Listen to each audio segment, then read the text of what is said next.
Hola, hola, ¿qué tal? ¿Cómo está todo el mundo? Bienvenidos acá al canal de Ponchote y al Ponchote Podcast con esta reseña tan esperada de un libro que nos habían pedido mucho, que ahorita les voy a explicar porque es importante hacerlo en este momento. Y para hacer este tipo de reseñas y por el gusto de hacerlo también, obviamente es importante tener a alguien que además de que admires y respetes y quieras, pues sepas de lo que estamos hablando, que es leyes, y para eso tengo la presencia de la licenciada de YouTube, licenciada Maggie. ¿Cómo estás, Maggie?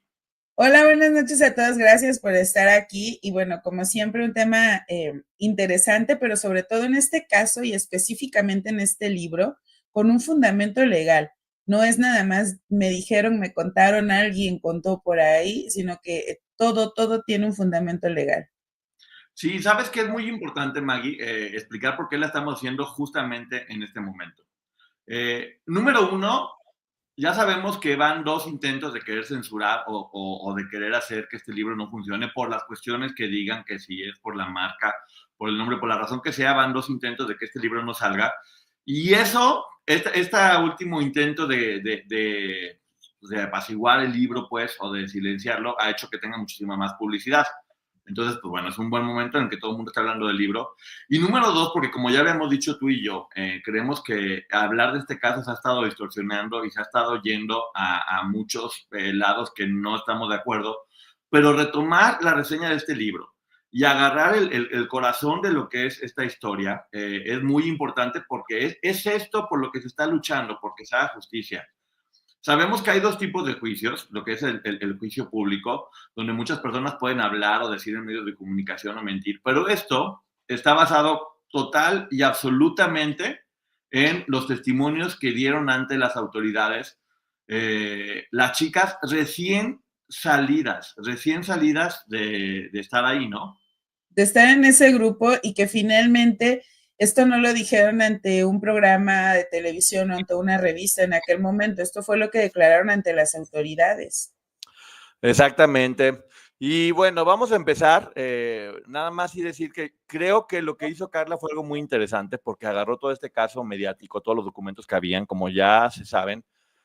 Ella lo que hizo fue, leyó la tonelada de documentos que había respecto al caso de Chihuahua, más la información que ella tiene, y vemos que esto es como una forma de entregar un resumen a cualquier, o sea, yo lo veo así, como un documento legal que resume todo lo que pasó ahí, que eso es bien importante, donde además la abogada que lo presenta vivió eso, lo vivió en carne propia. Hay libros que te cuentan su historia de su experiencia y está muy bien y son muy válidos. Cada libro tiene un perfil diferente. Creo que el perfil de este libro es 100% legal, 100% hablar de lo que sucede, hablar con datos, con cifras, con documentos, con testimonios. Y también es un poquito un libro que resume los testimonios de todas ellas. Son como muchos mini libros en uno, porque son ellas quienes, mientras Carla va platicando todo lo que está sucediendo ahí, ratifican los dichos con sus testimonios que dieron en ese momento apenas, cuando recién acaban de salir.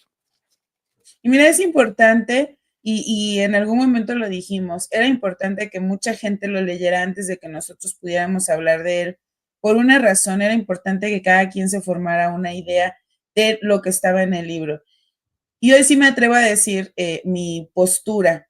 Es un libro que nos permite a nosotros que tenemos la suerte de no haber estado en una situación así, entender, porque nos habla y sabemos que nos lo platica en este libro la historia, una persona que estuvo dentro de ese grupo, pero no solamente nos lo platica desde la perspectiva de, y lo digo con todo respeto, pero de la víctima, sino que además con la preparación profesional que le representa ser licenciada en Derecho y que sabe, y que ella lo ha dicho y alguna vez aquí en entrevista con nosotros lo dijo, que por eso había estudiado, porque quería entender qué es lo que le había pasado. Y una vez que ella lo comprende y que lo aterriza, supongo, y que con terapia se ayuda y sale adelante, entonces nos regala esta historia. Y digo nos regala porque muchos no hubiéramos tenido acceso a conocer toda esta información. Y lo hace con eso, con esta perspectiva, sí, de lo que le tocó vivir dentro, pero también desde la preparación profesional. Y claro, bueno, dejar claro, número uno, que todo lo que vamos a decir viene en este libro, que se llama Toda la Luz. que es la investigación, no tiene que ver con una investigación propia o con comentarios que tengan que haber salido de nosotros, sino con lo que aquí dice. Y es una reseña de un libro, no es un resumen. Si en realidad quieren conocer el libro completo y leer los testimonios de todas ellas y los documentos que aquí se muestran, es importante que lo tengan para que puedan verlo, y por eso vamos a evitar hablar en gran parte de los testimonios que aquí se dicen de todas ellas, que creo que es algo que le da muchísima importancia para que la gente también, pues obviamente lo tenga. Es un documento que es muy importante que se pueda leer a plenitud, porque además de que te orienta y te guía sobre este tipo de procesos, te muestra esos documentos. ¿Qué mejor que poder ver casi que un resumen de la carpeta de investigación guiado por una abogada que además le tocó vivir eso, para poder entender todo esto de qué se trata, ¿no? Fíjate que lo importante en este caso es eso, que todos podamos tener una perspectiva que va más allá de lo que se dice en medios de comunicación, con la información que está plasmada llamado en aquel momento ese expediente, hoy una carpeta de investigación como le conocemos, pero que no es lo que estas chicas declararon y que si le pagaron para que declarara ante una televisora o ante una revista, es lo que salió de su narración, de sus testimonios ante la autoridad, que sabían que si estaban mintiendo iba a haber repercusiones. Así es. Pues bueno, empezamos con el libro Toda la luz, de Carlos de la Cuesta. El caso criminal que México dejó en la oscuridad, que sí creo que es bien importante. Este libro trata precisamente del caso, de todo lo que tiene que ver con el caso, más que de una historia personal o de acusar a alguien. En la introducción, precisamente, dice una frase de Bernard Williams, que es: la justicia tiene que ver con la verdad, y en cierto sentido es la victoria de la verdad, lo cual nosotros siempre hemos dicho, que al lado de quién estás, de la justicia y de la verdad, y que con la verdad cada quien se haga responsable. Siempre lo hemos dicho, ¿no? Exacto. Cuando uno habla con la verdad, en general, en la vida, con el tiempo se va a demostrar. Y lo que vemos aquí, y sin adelantarme, es que mucho tiempo se dijo la verdad y se desvirtuó en medios de comunicación. Así es, pero bueno, nos platica cómo el fenómeno de Gloria en 1989 era completamente grande, era algo muy exitoso, que estaba revolucionando sí la industria, pero hoy sabemos ya que todo eso, todo ese concepto de libertad de una mujer que era completamente libre, que rompía con los paradigmas y con las normas, era también de alguna forma, según lo que mencionan aquí, una forma de ir preparando a las jovencitas para que escucharan y sintieran eso de debo ser libre, debo romper con todo, y era de alguna forma como precocinar para lo que posteriormente sería el fin de esta organización coercitiva de Sergio Andrade. Y te habla de cómo muchísimos intelectuales lo apoyaban, muchísimos. Carlos Monsiváis, como que cuando sale Gloria, que era un producto comercial, de repente todo este movimiento como de izquierda, de intelectuales, decidió apoyarlo porque era wow, está rompiendo con todos los paradigmas, está siendo completamente libre, y terminó enamorando a todo mundo, no solamente a la gente popular y joven, sino a diferentes extractos, diferentes personas que en un México donde no pasaba nada y todo estaba controlado, pues cuando llega ella pasa y pasa fuerte. Pero, perdón, Maggie, ¿vas a decir? Es que sí quiero recordar, porque esa parte es sumamente importante. Vemos cómo esto pudo haber servido de preparación o de grooming para muchas jovencitas y después se seleccionarían. Pero también es importante recordar que veníamos de esta época en donde todo era romanticismo, la buena en las novelas era buena y el malvado era malo y siempre acababa mal, y la buena tenía que ser pura, virginal, y resulta que Gloria nos presentaba en aquel momento la libertad de la mujer como por lo menos mediáticamente no se había vivido. Y de repente algo pasa, que hay personalidades, por ejemplo en el caso de Carlos Monsiváis, que de repente estaba apoyando mucho, dejó de apoyar, y él decía, no trato con quien miente, no escribo de fantasías, ya es un ser inexistente, refiriéndose a Gloria, porque posiblemente había información respecto a todo lo que estaba pasando detrás de este concepto, vamos a llamarlo así, de este concepto, de este producto que era Gloria. Y había personas que ya habían hecho y que ya habían dado declaraciones muy fuertes porque sí, posiblemente sabían, no estaban enteradas, como Raúl Velasco, que tiene una participación importante dentro de toda esta historia, donde dice que para mí Sergio es un psicópata y la Trevi es otra que reúne todas las características. ya se iba directamente contra el productor y contra la cantante y llamándoles con un término que es bastante, bastante fuerte. ¿Por qué lo decía? ¿En qué se basaba o qué información tenía para poder pensar o decir eso, no? Fíjate que esto que mencionas, Carlos Monsiváis se desmarca, Raúl Velasco se desmarca, pero de toda esa gente que tenía una voz y probablemente era una voz poderosa, que pudo influir en la gente, no se dijo nada. Nadie lo dijo abiertamente, nadie dijo, aquí está sucediendo esto con menores de edad. Sí, ¿sabes qué pasa? También estos casos lo que hacen es intentar que no se entiendan y romper muchísimo, romper todas las piezas para que no se puedan armar, y al no poder armar no se puede tener una visión general. Aquí lo que sucede es que después del juicio las piezas del rompecabezas estaban desarmadas un poco, y aquí este libro lo que hace es empieza a armarlas. Ella se presenta, soy Carla de la Cuesta, abogada y activista de los derechos humanos, y ella empieza a platicar un poco su historia, de cómo ella era fanática de Gloria, cómo la invitan a ver unos conciertos, que es la historia que se repite con varias de ellas. Y ahí la invitan a hacer un casting y, como dice ella, a partir de ese momento me tiraron el anzuelo y caí, más que por ser famosa, por ser cantante, porque quería estar al lado de su estrella. Es bueno decir también, lo voy a aclarar ahorita de una vez y va a pasar en todo lo sucesivo. Casi siempre que Carla habla y dice algo, empieza a poner los testimonios de otras historias para ratificar que esto pasaba paralelamente con varias de las chicas que hablan y dan su testimonio. Vuelvo a decir, testimonios que no fueron escritos para el libro, no fueron hechos por las mujeres adultas que son hoy, fueron hechos por las chicas recién salidas. Y platica cómo a partir del año 2000 que la liberaron, el infierno no terminó, solamente se convirtió en un infierno diferente, que también es bien importante entender que la historia no se termina cuando los meten a prisión o cuando todas quedan libres. La historia continúa y continúa de una forma muy fuerte. Habla de que, cansada de callar durante mucho tiempo, está lista, pero además está lista porque se preparó, además de estudiar Derecho, se hizo especialista en el delito de trata, que tiene muchísimas variables, que tiene muchísimas leyes, tratados a nivel internacional. Es un concepto difícil de entender, sobre todo ahora cuando cambió el tiempo y había cosas que antes no tenían nombre y hoy lo tienen, como ghosting, como narcisismo, Grooming. psicopático, grooming. Hay un montón de términos que hoy por hoy ya se pueden explicar y entender y que además antes no eran delito y que hoy son delitos, ¿no? Exacto, y que además, por ejemplo, la trata de personas, y si regresamos a otros casos en aquella época, se casaban con las menores de edad porque eran delitos sobre la honra.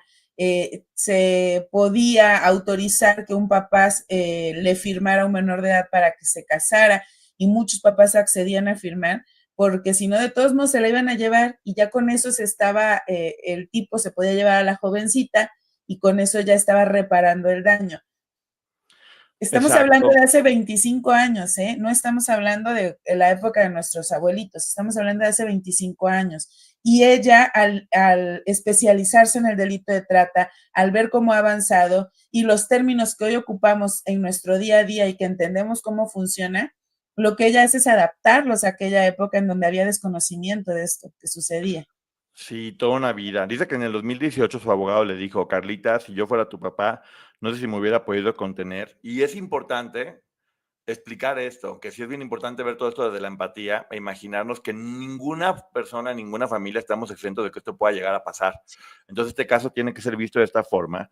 Habla que a partir de ese momento, pues bueno, se decidió hacer algo, consiguió el expediente y creo que una de las cosas que más le impactó, que también ella me lo comentó, fue, entre ellas hay que recordar que no se hablaban o no comentaban y cuando esto terminó, pues todas buscaron como alejarse un poco y ella comienza a leer los testimonios de todas sus compañeras Compañeros. y empieza a entender un poco el rompecabezas y empieza a ver qué fue lo que en realidad sucedió. Y dice algo muy fuerte que es callar es lo que hice siempre. Encontraba formas de justificar mi silencio, no, pues no hablo por esto, por lo otro, demás. Decía, por no tener que vivir el torbellino de la denuncia, que ya lo hemos dicho muchas veces. Es duro lo que pasa también, pero a veces es igual de duro el hecho de denunciar y someterse al escrutinio público, a la revictimización, a todo lo que tiene que pasar, pero también cuando se entiende que es parte importantísima de poder cambiar la historia y ayudar a otras personas y también de poder cerrar el ciclo personal, creo que todo toma una visión diferente, ¿no? Y que miren, aquí sí quiero recordar a ustedes, hoy por hoy, como somos una generación que estamos ya, creo que la mayoría, cercanos a los 40, pasando los 40, y recordamos aquella época. Y entonces se les expuso, se les revictimizó, se habló de ellas, se exponía en todas partes las caras de sus niñitos. Decía por ahí Gloria, ¿no? En una entrevista, ¿de cuándo acá que una mujer tenga un hijo es una prueba de una violación? Bueno, pues sabemos que sí. Y lo que hace este libro tan importante, hay que olvidarnos de las mujeres de hoy, que les pueden caer bien o mal, o nos pueden caer bien o mal, o podemos juzgar lo que sucedió después. Recordemos a las niñas de esa época. Las niñas de esa época fueron plenamente juzgadas. Nadie se detenía a decir, oye, estas chicas un día van a tener un futuro, o estas niñas el día de mañana van a querer encontrar un trabajo y siempre van a ser las chicas del clan, como se les llamaba, y se hizo con ellas lo que quiso. Y lo que sucede en la actualidad es que Carla escribe este libro desde otra perspectiva en donde incluso nosotros como público, como espectadores, pudiéramos detenernos a pensar, yo colaboré a eso. Sí, de hecho lo deja muy claro, este libro no se trata de revictimizar a mis compañeras o buscar culpables, sino de denunciar al Estado mexicano, que Sí. efectivamente es increíble que todo esto pasó, que se enteraron, que tuvieron los documentos y no pasó absolutamente nada. Y aquí más o menos explican con documentos que hacen ver todavía mucho más fuerte y mucho más grave todo lo que pasó. Y esto que dice me parece muy importante decirlo, no estoy trabajando en contra de alguien, sino a favor de algo, que es lo que nosotros hemos Es, llamado la causa. La causa es bien esa, importante, es lograr que estos casos sean visibilizados, entendidos y juzgados correctamente. Todo lo que nosotros hagamos o dejemos de hacer también, porque hay cosas que ayudan más si no se hacen que haciéndolas, tienen que ver con la finalidad de eso, de entender estos casos y que sigan haciéndose visibles, que es lo que estamos haciendo en este momento. Y empezamos con el capítulo número 1, que es Brasil, el clímax del caso criminal, donde empieza a platicar. Esta historia va un poquito, va y viene en el tiempo, para que también la gente vaya entendiendo. Y vuelvo a repetir, llena de testimonios. Habla de cómo le hice a... esta historia sí estremece mucho, aunque ya la hayamos escuchado muchos, pero volverla a escuchar es muy fuerte, de cómo cuando ella le dice a Sergio, sabes que ya me quiero ir, manda a llamar a su hermana, embarazada además, y empieza a golpearla con el puño cerrado de forma muy violenta, le dice, di que te quieres ir, de que te quieres ir, y la voy a seguir golpeando. Que hay que recordar que por eso tenía hermanas o personas cercanas para poder controlarlas, o hijos, que después fue parte de la estrategia para poderlas tener completamente controladas. Eh, y además de que obviamente la insultaba mientras eso pasaba. Ella dice que decía, ok, si no me deja ir, tengo que portarme mal para que me corra, y que las ponía todas a escribir cartas diciendo que las amamos sí. y que queremos estar contigo. O sea, las ponía todo el tiempo a fabricar pruebas que después él podría usar en su contra para manipular la información. Y lo más fuerte es que aún sabiendo todas las partes que están ahí, que esas cartas eran hechas con la finalidad de poder ser usadas en su contra, hoy por hoy haya personas que insisten en usar esas cartas como documentos en contra de las víctimas. Y fíjate, esto, cuando veía la parte de las cartas, pensé es que no solo eran las cartas, también circularon fotografías de vean cómo ellas eran felices y salían por todo Madrid y andaban por acá y casi tenían que agradecerle a su agresor que las hubiera trasladado a otro país, lo hacía para protegerse.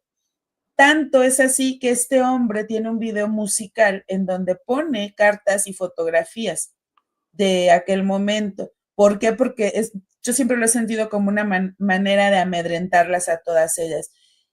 Y hoy, 2025, todavía hay gente que dice, pero van a salir las pruebas, porque existen millones de pruebas, que son esas fotografías y no sabemos qué otro material, y cartas que sabemos de qué manera fueron conseguidas. Sí, lo cual también nos comprueba que si el perpetrador de todo esto, o los perpetradores, como cada quien lo pueda ver, sabían que estaban haciendo mal y las ponían a fabricar lo que posteriormente iba a ser su defensa, sea, se sabía perfectamente que era con premeditación, alevosía y ventaja. O sea, ya sabía lo que estaba pasando, lo que estaba haciendo, y desde un principio, por cualquier cosa, ya estaba lavando las espaldas. Bueno, dice que se portaba mal, porque se portaba mal para que la corriera, que si en lugar de hacerle cartas muy grandes, le decía tipo, hola, te amo, y ya. O sea, como cumplo con lo mínimo y ya no quiero hacer nada. Y yo no sé, porque nunca he estado embarazado, pero no me imagino una persona embarazada que la pongan a hacer un arco hacia atrás, y si no lo haces, así te va a ir de castigo.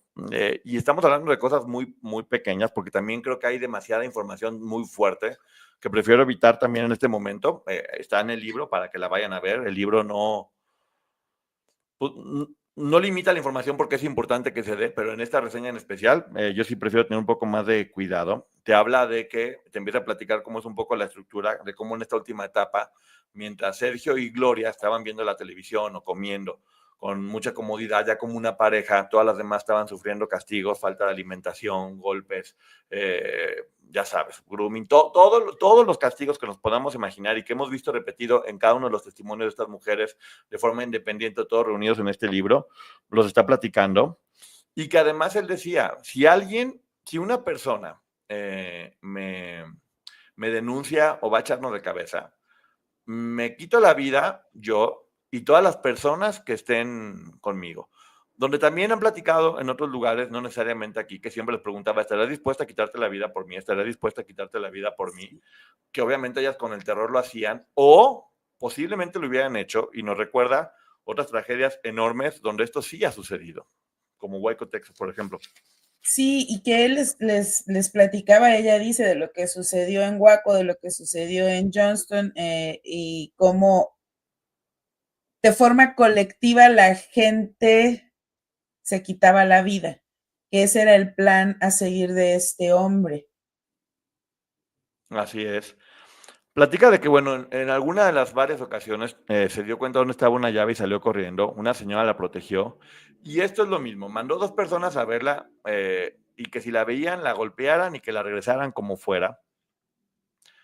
Lograron encontrarla y la que hablaba o tenía como un poquito más el poder de convencimiento para ese tipo de situaciones era Mari, que así es como se refieren aquí.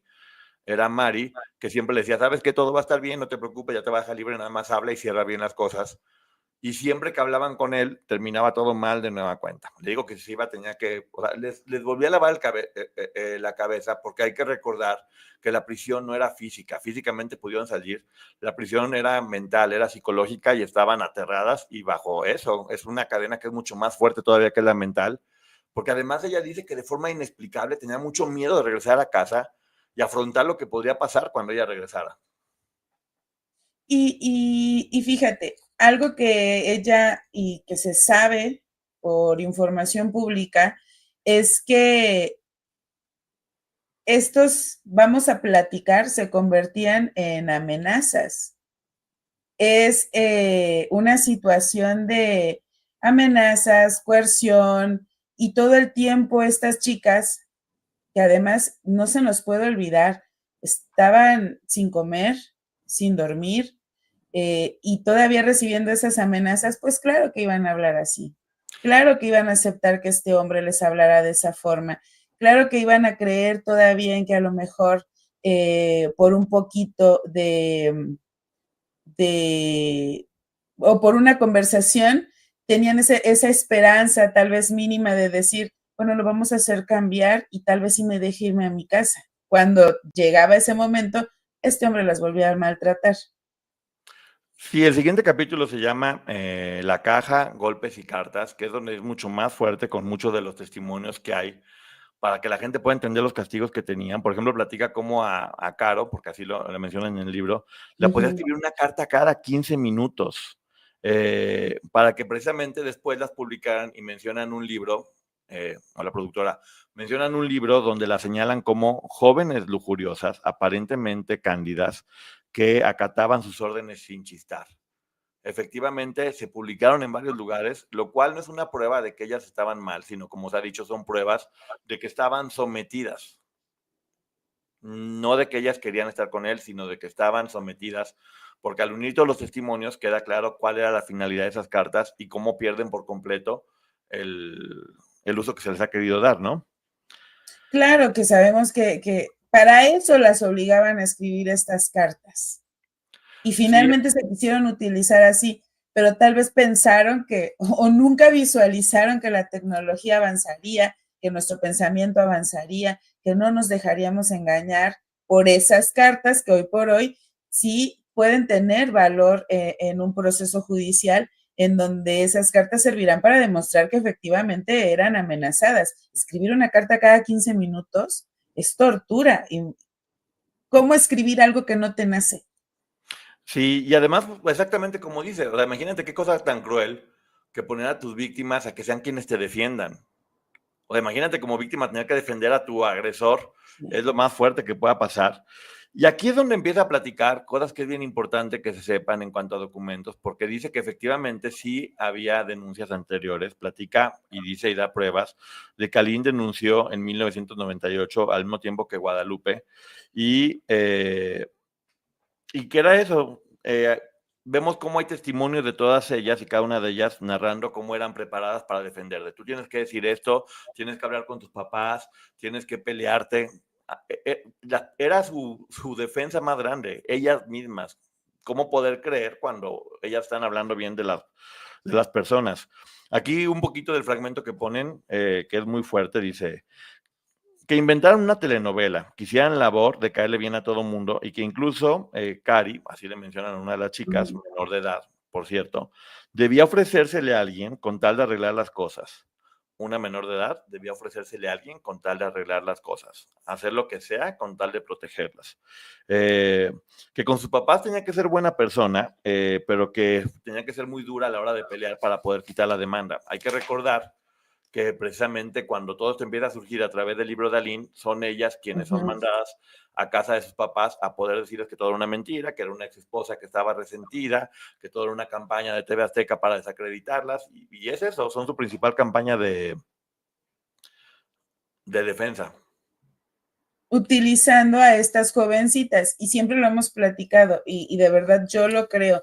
Este hombre, por llamarlo de una forma, lo que hacía era captar jovencitas en formación y las hacía a su manera. Y claro, ya amenazadas, ya temerosas, estas niñas iban a salir a defender a este tipo. No porque estuvieran convencidas, sino porque estaban, y perdón por lo que voy a decir, pero estaban prácticamente amaestradas para hacer eso. Sí, también platica que es bien importante decir la razón de los bebés, que no tenía que ver con el final de una historia de amor, como muchas personas han llegado a decir, o como algo que ellas querían o podían decidir para poder estar con él o para amarrarlo, incluso llegaron a decir algunas personas. Te habla de que los bebés, la razón que tenía era poderla someter. A través de los bebés, que ya hemos visto después, que inclusive decía, si no haces esto, los golpeamos, y los llegaba a golpear con el puño cerrado. Y también decir que ellas no podían decidir si se embarazaban o no. Era él quien todo el tiempo decidía que lo tenían que hacer. Y además ya sabemos que según la historia que platican varias de ellas, la intención de él era que fueran mujeres para que con el tiempo y posteriormente pudiera convertirlas en sus parejas. Y aquí es donde vienen de nueva cuenta muchísimos testimonios hablando de todo eso. Y como, por ejemplo, cuando no las dejaban ver por sus bebés, una de ellas escapó por la ventana, haciendo que otra también escapara, poniendo su vida en riesgo. Y era eso. Podemos ver infinidad de testimonios que siempre te decían, porque cuando dicen estaban cómodas o no hicieron nada, la inmensa mayoría, si no es que todas, intentaron quitarse la vida. Y la inmensa mayoría, si no es que todas, intentaron escapar una, dos o varias ocasiones, y siempre los castigos eran malos y malos. En este nudo, donde cada vez que una persona se quiera salir, las demás jalaban haciendo el nudo más fuerte, ¿no?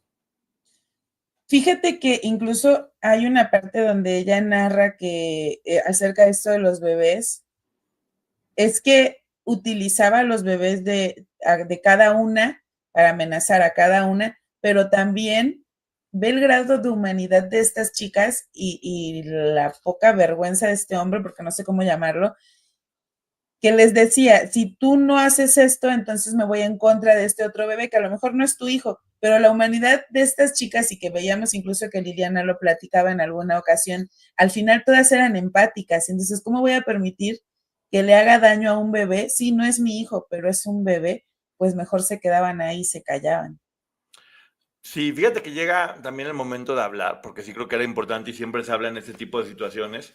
y habla con mucho respeto desde lo que a ella le tocó ver y vivir, que tiene que ver con lo de la bebé de Gloria, donde deja muy claro que el dolor para ella fue inmenso, y también dice que desmiente la versión de que ella estuvo sedada durante 3 días y que no sabía lo que estaba haciendo, lo que estaba pasando. También te habla de que pudo haber sido cualquiera de los bebés que estaban ahí, porque así era. Lo que pasaba es que no es que se haya escogido a alguien en especial, sino que la situación en la que todas estaban viviendo básicamente era pues sí, una lotería donde a cualquiera le pudo haber tocado. Y habla de algo que a ella le parece muy raro, y es que en ese día, especialmente cuando pasó todo lo de la nena, que tenían que hacer que ya no estuviera ahí con ellos, que le pidió Sergio salir a caminar junto a Gloria mientras Mari cocinaba para todos. Dice que le llama mucho la atención porque Sergio y Gloria no salían prácticamente, que Mari nunca cocinaba para todos, que la que cocinaba era Gloria especialmente para Sergio y las demás apenas si comían, y sobre todo que le hubieran dicho a ella que saliera a caminar con ellos, que eso se le hizo algo muy raro, y que cuando llegaron no había ninguna comida, que Mari se estaba secando las manos y que le preguntó a Sergio, ¿te hago algo de comer? Por lo cual no entendió ahí, pudo haber habido alguna mentira. Y dice muy claramente, esto que revelo es todo lo que sé y me consta, que me parece muy bien, y ya te habla de su conocimiento legal porque solamente está hablando de su punto de vista, de lo que vio, de lo que vivió, y no pone ningún comentario de otras personas ni entra en detalles que podrían haber desviado la atención de lo que ella quería hacer en el fondo, ¿no? Y miren, finalmente, cuando nosotros estamos hablando de situaciones jurídicas, cuando tú llevas un testigo en cualquiera de las materias, el testigo solo va a hablar de las cosas que sabe y le constan. Ese es un testigo directo. Los testigos de oídas no tienen validez. Últimamente salió una jurisprudencia en la Suprema Corte en donde decía que los testigos de oídas tienen validez únicamente en delitos sexuales. Es decir, yo sé de alguien que fue víctima de uno de estos delitos y lo puedo denunciar y puedo ser testigo de esa situación. Pero, en este caso, en este libro hay una frase que para los que dicen, no, es que todas se burlan de lo que le pasó a Gloria. Yo solo quiero leer este pedacito. Escrito por Carla de la Cuesta. El dolor para Gloria fue inmenso. Y si ustedes han escuchado a todas y cada una de estas mujeres, nunca ninguna ha dudado del dolor de Gloria. Exactamente. Y bueno, ahorita al final voy a hacer un comentario sobre eso también. Pero bueno, lo siguiente de lo que habla tiene que ver con la captura, y te habla de cómo ellas las ponían a fingir que estaban posando y que nos estamos viendo muy bien y que nos estamos divirtiendo mucho para poder inventar, porque todo esto se trata de inventar, y se sigue tratando de inventar, distorsionar todo para que la verdad no sea conocida tal cual. Y dice, bueno, esas fotografías que eran para que vieran que estamos bien, en realidad muestran el estado en el que estábamos, completamente flacas, demacradas, que hay una foto donde incluso Carla tiene un morete en el ojo donde se sabe lo que estaba pasando, y dice que cuando terminan capturándolos, dice, es increíble porque se había acabado una pesadilla de la cual pensé que nunca iba a salir con vida. Y ¿sabes qué? Tengo entendido que más del 90% de las personas que son víctimas de trata, efectivamente, no pueden salir con vida de eso. Que es tristísimo. Tristísimo ese dato y esa información, para que magnifiquemos también la gravedad de esto. Y cuando entiendes que cualquier persona puede caer en esto, porque cualquier persona puede caer en esto, es cuando volvemos a retomar la importancia de que estos casos sean analizados de la forma correcta y se les dé la seriedad necesaria para que pueda esto cambiar, ¿no? Y fíjate, creo que hay cosas que no se pueden cuestionar. No podemos cuestionar la extrema delgadez de todas estas chicas en aquel momento. No podemos cuestionar que hoy entendemos que a pesar de las sonrisas en aquellas fotografías que se tomaban, la realidad es que sus ojos se veían tristes. No podemos cuestionar que veíamos a un grupo de jovencitas que todo el tiempo caminaban con la cabeza agacha, y salen videos y sale gente que publica fotografías y dices, no notamos nada de esto, nada de la actitud de estas jovencitas sea normal. Y ahora con este libro lo que sucede es que por primera vez sale a la luz estos testimonios de todas estas jovencitas ante la autoridad, que lo que sucede es que nos hacen comprender por qué esas caritas de estas chicas, por qué la extrema palidez, la extrema delgadez, que obviamente no estaban bien. Sí, y luego también, por ejemplo, ella platica historias que no se conocían tanto, como por ejemplo, el abogado Eduardo Suárez dice que llegó y le platicó a Gloria, oye, ¿qué pasa con las niñas o con los bebés que tienen estas otras integrantes? Y que Gloria se soltó llorando, que le platicó que Gloria se soltó llorando y que dijo, no puede ser, no sabía nada de esto, y lloró y lloró y lloró porque no estaba enterada de que existían estos bebés. Con lo cual también te habla de la manipulación que se manejaba en ese momento, o cómo precisamente pues era eso, era llorar y distorsionar y no dar la información tal cual. Estamos hablando únicamente de lo que pasó en ese momento para que, según testimonios con nombres y apellidos, cada quien se forje su propio criterio o lo pueda ver. Y te habla también del peritaje, que me da mucho gusto eso, porque dice que por fin fue como por fin te creo, o sea, yo te creo, que era algo muy importante que todas las víctimas siempre deben de sentir, el hecho de que alguien les diga, te creo. Te habla de cómo cuando llegaron a México de nueva cuenta, había órdenes de captura contra dos de las chicas.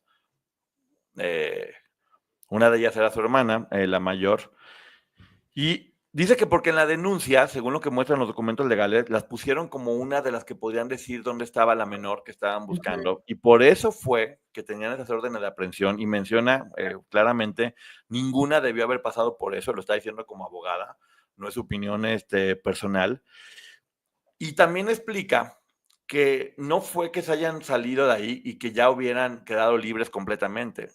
Te explica cómo Sergio seguía dominándolas aún estando dentro de prisión, porque aún había muchos documentos y cosas que había que arreglar. No es fácil salir de un momento a otro, y hay que recordar como por ejemplo en el caso de la menor que estaban buscando, e inclusive los defendía en el juicio. El proceso psicológico no cambia de un día para otro. Aún estando en México, su cabeza todavía estaba dentro de la organización, y de tener que defender a esta familia que habían creado y hacer lo que fuera necesario para poder hacer que no cayera el líder de esta organización.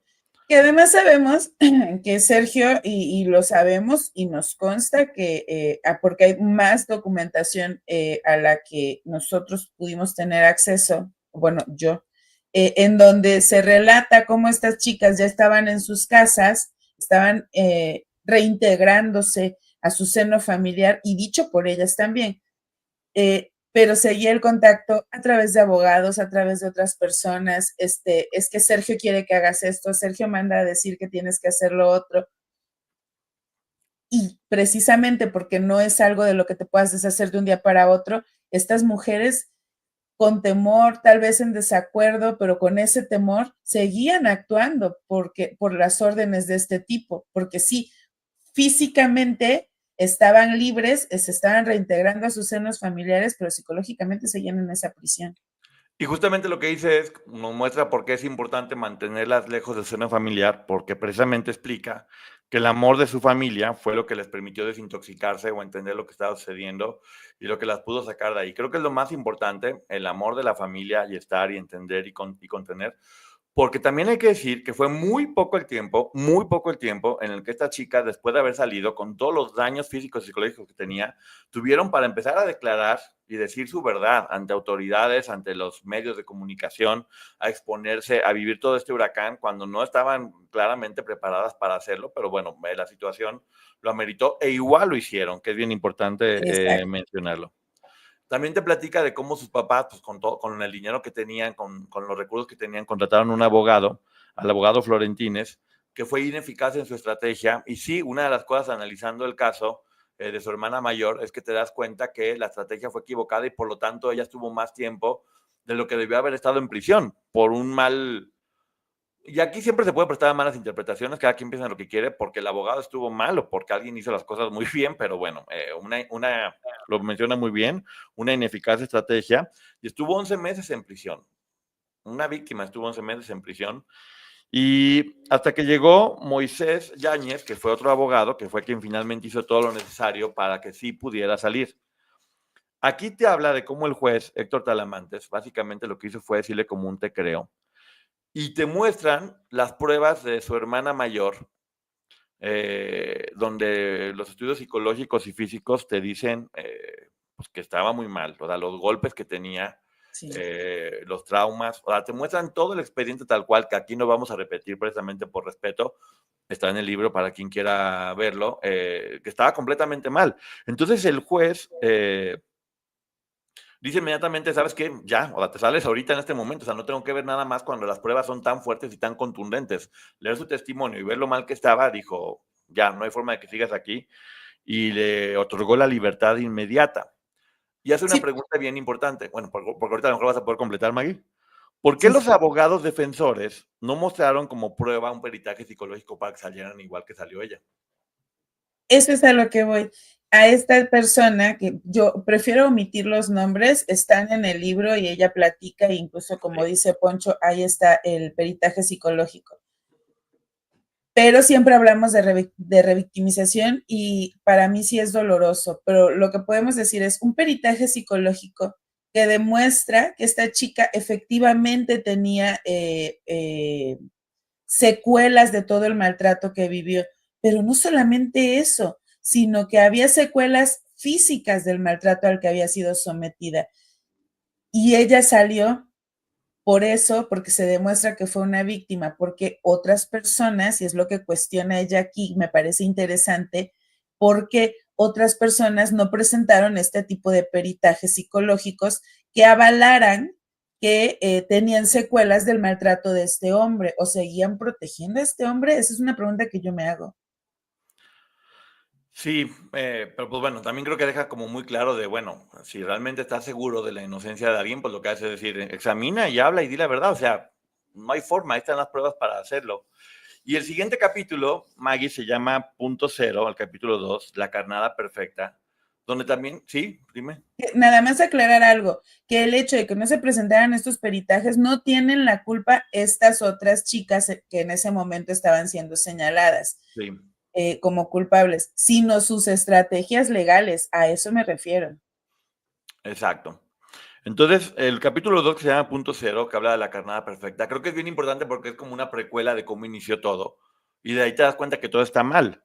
Te está hablando de que precisamente Mari se casa de 15 años con su manager mucho mayor que ella y que al poquito tiempo el manager le explica, el manager y productor, que la relación va a ser de 3.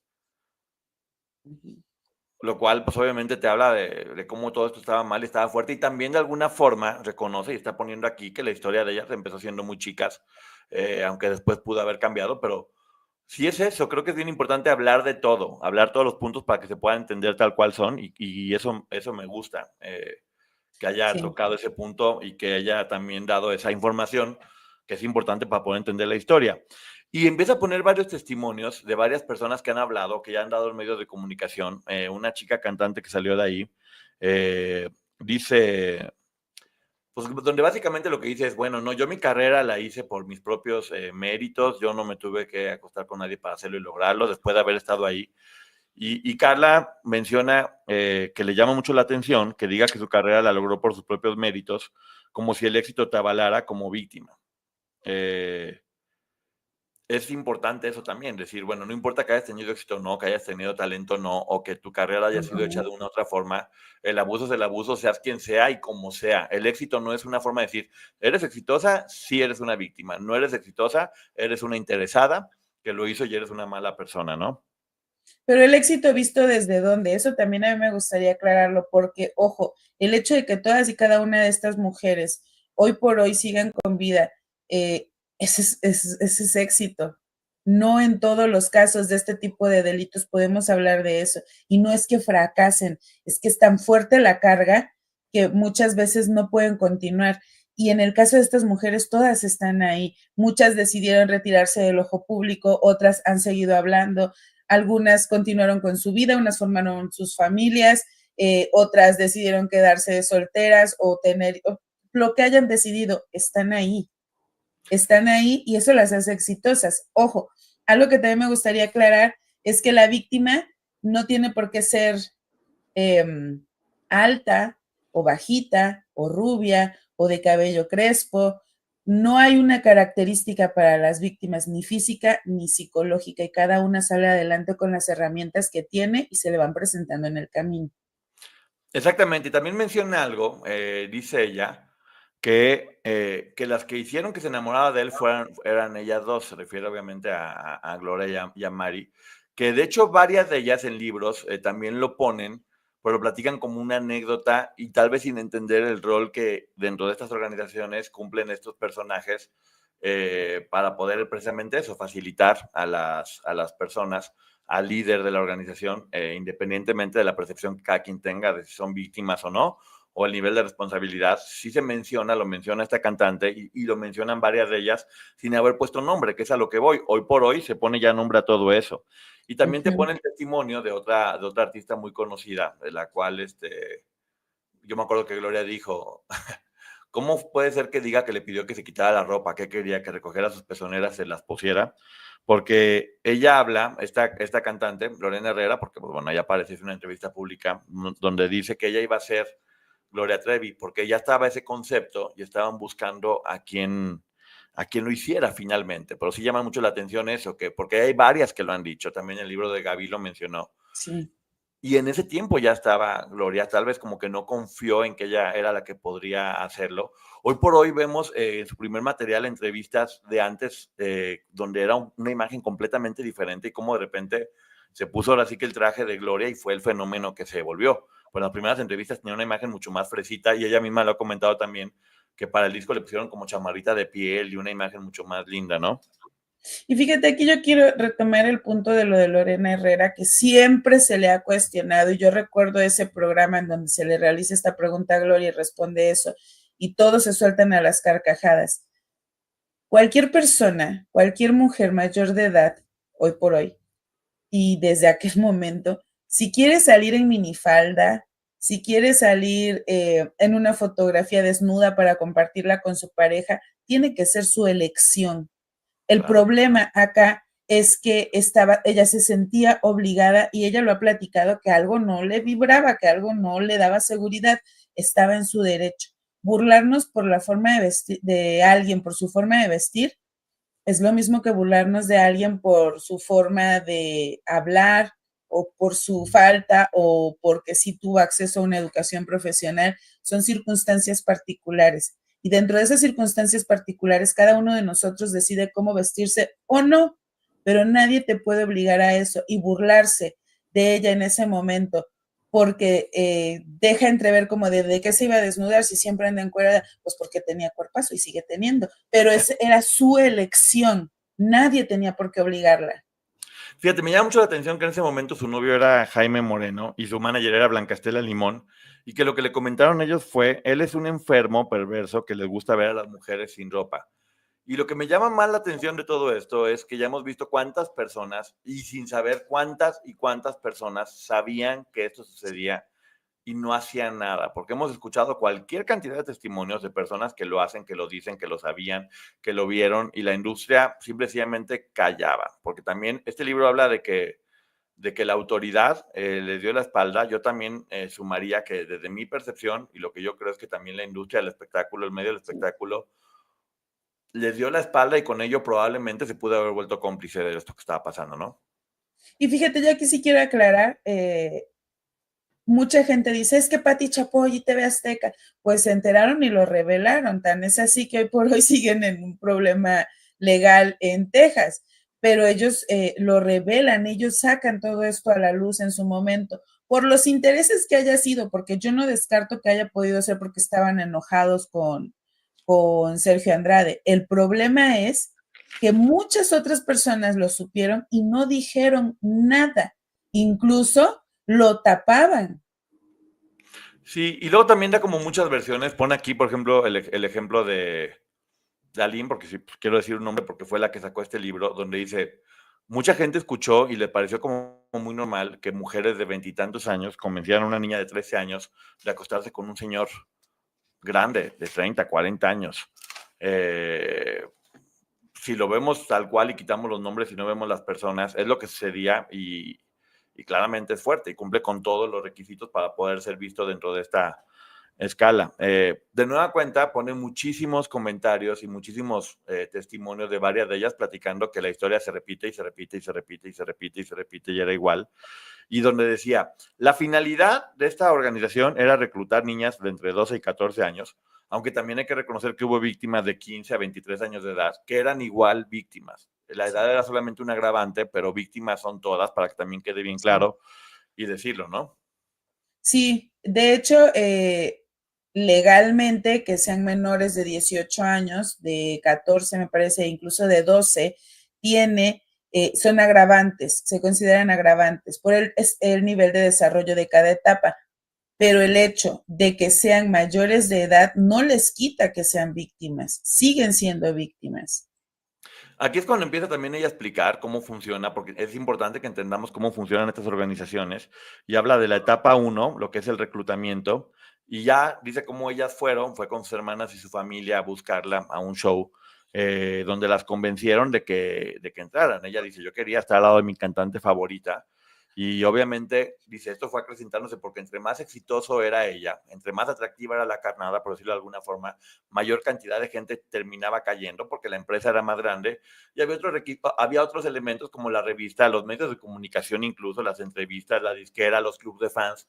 Era una organización más grande buscando poder conseguir o captar a estas jovencitas. Te pone un artículo donde se habla de cómo el concepto de Gloria se volvió, era reconocido como la Madonna mexicana. Y lo que decían es, ella está rompiendo con lo conservador de la música latina, que durante mucho tiempo efectivamente fue muy conservador. Era como increíble, de hecho, ver algo así. Por eso fue tan cautivante, porque la misma industria que había apoyado ser conservador, de repente estaba apoyando y estaba poniéndole foco a un producto que claramente era todo lo contrario. Había vendido, para que tengamos una idea, en sus 2 primeros discos, 4 millones de copias. Y menciona algo que es muy fuerte, es por razones que desconozco, a unas las dejaron ir y a otras tuvimos la desgracia de vivirlo hasta el final. Yo creo, y no sé tú qué opinas, Maggie, y lo voy a decir y se me hace muy fuerte, que finalmente sí era como un casting para conseguir a las personas perfectas para lograr los fines y que tenían que ver con empatía grande, situación familiar inestable. Yo sí creo que inteligencia, talento, habilidad para hacer muchas cosas que necesitaban para esta empresa. Y sí, buscaban a las personas que tuvieran más capacidades para poder desarrollar este concepto, ¿no? O que no causaran problemas también, obviamente. Y sobre todo, es que yo sí creo que estas chicas eran sometidas a esa especie de casting, en donde ellas ya no sabían que las estaban casteando, pero que finalmente sí estaba este hombre estudiando sus debilidades, si eran manipulables. ¿Sabes qué me llama la atención? Que todo el tiempo se habla de, ¿y los papás? Yo creo que sí estaban buscando chicas que de verdad amaran a su familia, porque finalmente esa iba a ser la manera en la que se les iba a manipular y amenazar. Entonces sí buscaban este perfil. Entonces tal vez a la chica que era un poquito más rebelde, pues se iba. La que a lo mejor estaba, no sé, en una situación que no favorecía los intereses de este hombre, las dejaban ir, no porque unas valieran más o unas valieran menos. Este hombre buscaba la manera de que, como lo dijo en algún momento Liliana, fueran sumamente empáticas para poder manipularlas. Y lo que hace aquí es lo llena de testimonios de varias de ellas, que vuelvo a decir, no fueron hechos en entrevistas, sino ante las autoridades recién salidas. No lo hicieron ahorita con alguna finalidad de lucro, sino en ese momento con la finalidad de buscar justicia. Te muestra cómo la historia se repite y se repite y se repite, por lo cual se podría pensar que ya era un modus operandi y que no se daba de forma casual o de forma orgánica, sino con una finalidad que ya estaba premeditada desde el momento en que se Sí. acercaba a ellas, y que además, también hay que decirlo, parte de lo que tenían que hacer estando ahí era seguir metiendo gente, como hemos estado viendo en todas estas organizaciones coercitivas o de coaches coercitivos o demás, que funcionan también con un poquito con un esquema piramidal, Sí. donde parte de los requisitos a las que son obligadas también, muchas de las víctimas que entran tenían que meter más gente. Y lo dice aquí, dentro de todos los testimonios, menciona una de ellas, cómo le daban entre 500 y 600 cablazos, que no hay que ver únicamente como un número, hay que pensar en 500 o 600 cablazos, y cómo a una de ellas la golpearon así por no querer reclutar a su hermana menor.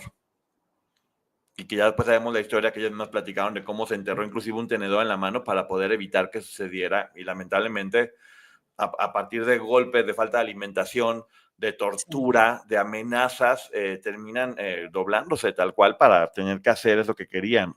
Y lo dicen tal cual, fíjate qué terror. Nos pedían que observáramos a las chicas, a todas las chicas que iban a las fans, y si veíamos una que le pudiera gustar a Sergio, teníamos que avisarle para que fueran a pedirle su teléfono. Pues es que sí, este esquema piramidal en donde tenemos que reclutar, pero además que este tipo autorice porque tienen que ser de su agrado. Sí, lo siguiente de lo que habla se llama el silencio, y habla de que obviamente al salir de esto ya no hablaban entre ellas o se empezaron a alejar, exactamente fue una forma de romper todo, que cada quien estuviera en su parte, y dice algo que nosotros hemos dicho hasta el cansancio, y que por eso estamos volviendo a hacer esta reseña, y por eso no hablamos tanto ya del caso, porque dice no se puede tratar como un chisme del espectáculo. Se trata de un caso criminal que trasciende el ámbito en el que se desarrolló. Efectivamente, si sucedió en el espectáculo, es lo de menos. Este caso siempre, siempre se debe de tratar como un caso criminal, con los cuidados que requiere, hablando con documentos, hablando de información, entendiendo que una cosa es lo que pasaba en aquel tiempo y otra cosa es lo que pasa ahorita, y sobre todo también eso, con conocimiento desde lo legal, desde lo que tiene que ver con lo psicológico, apoyados en expertos. Se tiene que tomar de esa forma y tratar de esa forma, porque la mejor forma de hacer que esto se desaparezca es llenarlo de chismes, llenarlo de falta de información y llenarlo de pleitos que terminan haciendo que se pierda el foco. Y justo cuando tú desvías la atención de lo verdaderamente importante que era una situación en donde varias jovencitas fueron víctimas del delito de trata de personas y fueron sometidas a mendicidad, abuso sexual, a violación, donde fueron sometidas a una infinidad de torturas físicas y psicológicas, y lo llevamos a, es que fíjate que una vez pidió fiado en la tienda y no pagó. Bueno, regrésalo al tema. Es que Sergio la mandó a pedir fiado y no pagó. Bueno, había una que una vez yo la vi y su blusa tenía un huequito. Entonces, regrésalo a ese punto. Si lo vamos a llevar al chisme, estas mujeres, y no solo ellas, y siempre lo he dicho, no es que este sea el caso más importante, y lo digo con todo respeto, es que este caso, con otros nombres, con otras personas, sucede todos los días. Entonces, este caso es emblemático y es ejemplar porque es aquel que se hizo público a costa de la vida de esas jovencitas, y digo, de la vida por toda la sobreexposición que tuvieron en medios de comunicación en aquella época, y nos debe de servir para aprender que jamás un tema de este que constituye este tipo de delitos puede ser tomado como un chisme. No, y que lo importante es esas menores que vivieron lo que vivieron. Ni siquiera las versiones adultas de todas ellas, ni siquiera los comunicadores, ni siquiera nadie. Esas menores. Entonces, el siguiente capítulo es una brutal manipulación. Pone una frase de Séneca muy bonita que dice, tu poder radica en mi miedo, ya no tengo miedo, tú ya no tienes el poder, que exactamente tiene que ver con lo del miedo. Ya empieza ahí a explicar, vuelve a la historia de cómo cuando ella llegó pasaba lo mismo que ya veíamos que sucede en muchas organizaciones coercitivas, que les dan poca comida, los ponen a hacer ejercicio, le empiezan a hablar bien de Sergio, y se hace una triangulación con otra persona. Lo explica mucho mejor en el libro, para que la gente también cuando lo compre pueda verlo y entender más. Pero es una historia que se ha repetido igual y que es un sistema. O sea, ya no es... Nos damos cuenta que no es decir, ay, pues las historias son iguales, porque es un sistema que se manejaba de igual manera. Como un manual que ya tiene una empresa que se debe seguir para lograr un resultado, sucedía igual, exactamente.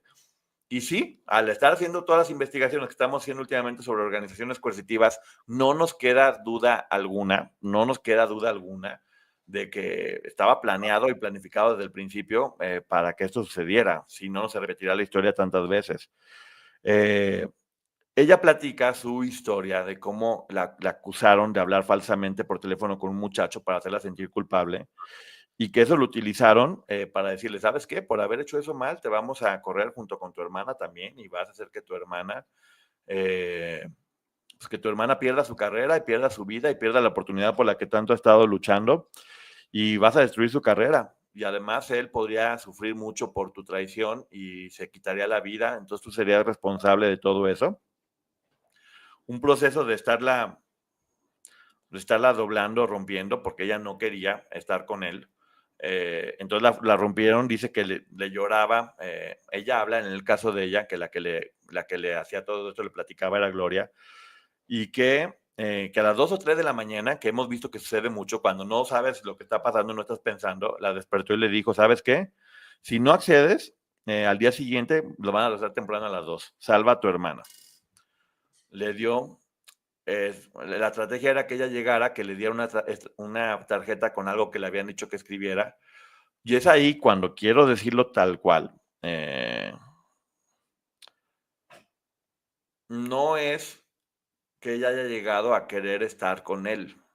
Lo que se dio es que fue coercionada, fue manipulada para hacer que él pudiera abusar de ella. Sí. La palabra correcta es violar, tal cual.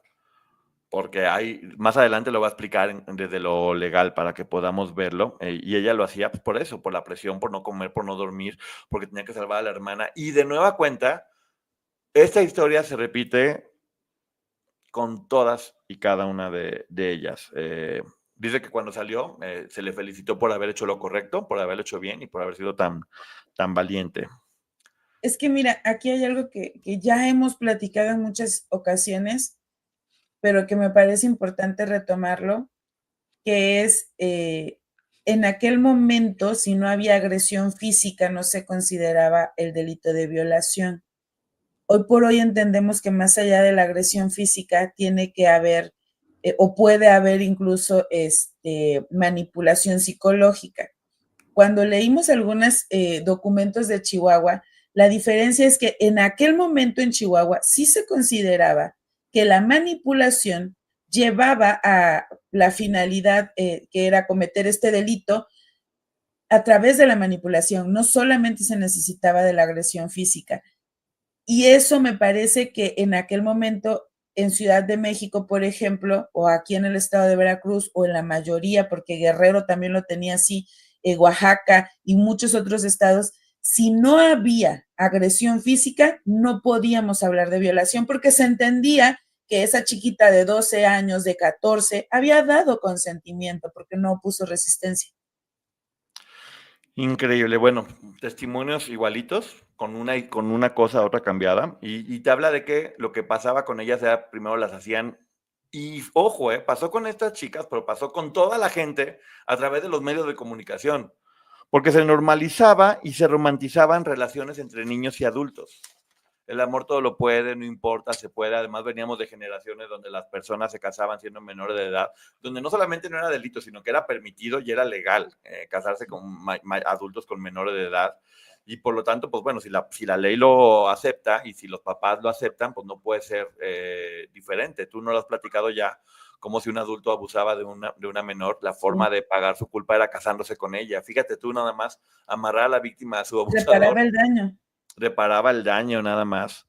Y lo menciona Carla en este libro, que el vínculo de amistad entre Gloria y las niñas era determinante, porque hay que recordar que esta imagen de la figura exitosa, o sea, imagínate nada más, para cualquiera de estas chicas ser la mejor amiga de tu superestrella favorita, de a quien tanto admiras y quieres, además de contarte la historia de que la otra chica que había estado con él, que era la mala, una niña de 12 años a la que su mamá salvó, cantante muy exitosa y una estrella grande al que él la hizo la estrella que es, según le decían, fue tan mala y no fue leal con él, lo dejó de lado, que él necesitaba suplir ese vacío con ella, con cada una de ellas, porque no solamente se utilizaba la fama de Gloria, sino también la fama de esta otra niña estrella para poder manipular y convencer. Por un lado, decir, él la hizo una estrella y ella le pagó mal. Entonces tú eres quien puede suplir eso. Y es que justo en esa edad hay demasiada vulnerabilidad y es cuando empiezas a ver, pasando la etapa de la infancia, te das cuenta de que tus papás y tus maestros no son perfectos como tú creías y empiezas a descubrir y empiezas a juzgar a tu alrededor.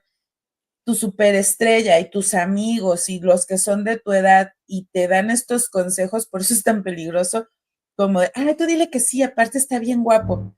Ajá, entre adolescentes está mal, pero bueno, se entiende que están en la misma etapa del desarrollo y que ninguno de los dos está como plenamente consciente de lo que están haciendo.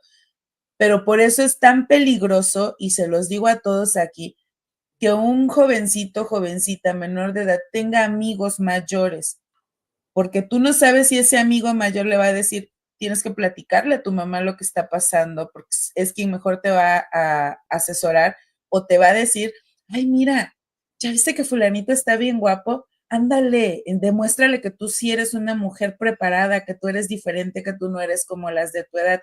Este es el peligro. Y sí, también aquí te menciona, mujeres de 24 y 26 años diciéndole a niñas de 12, no seas tonta, acepta tener relaciones con un señor.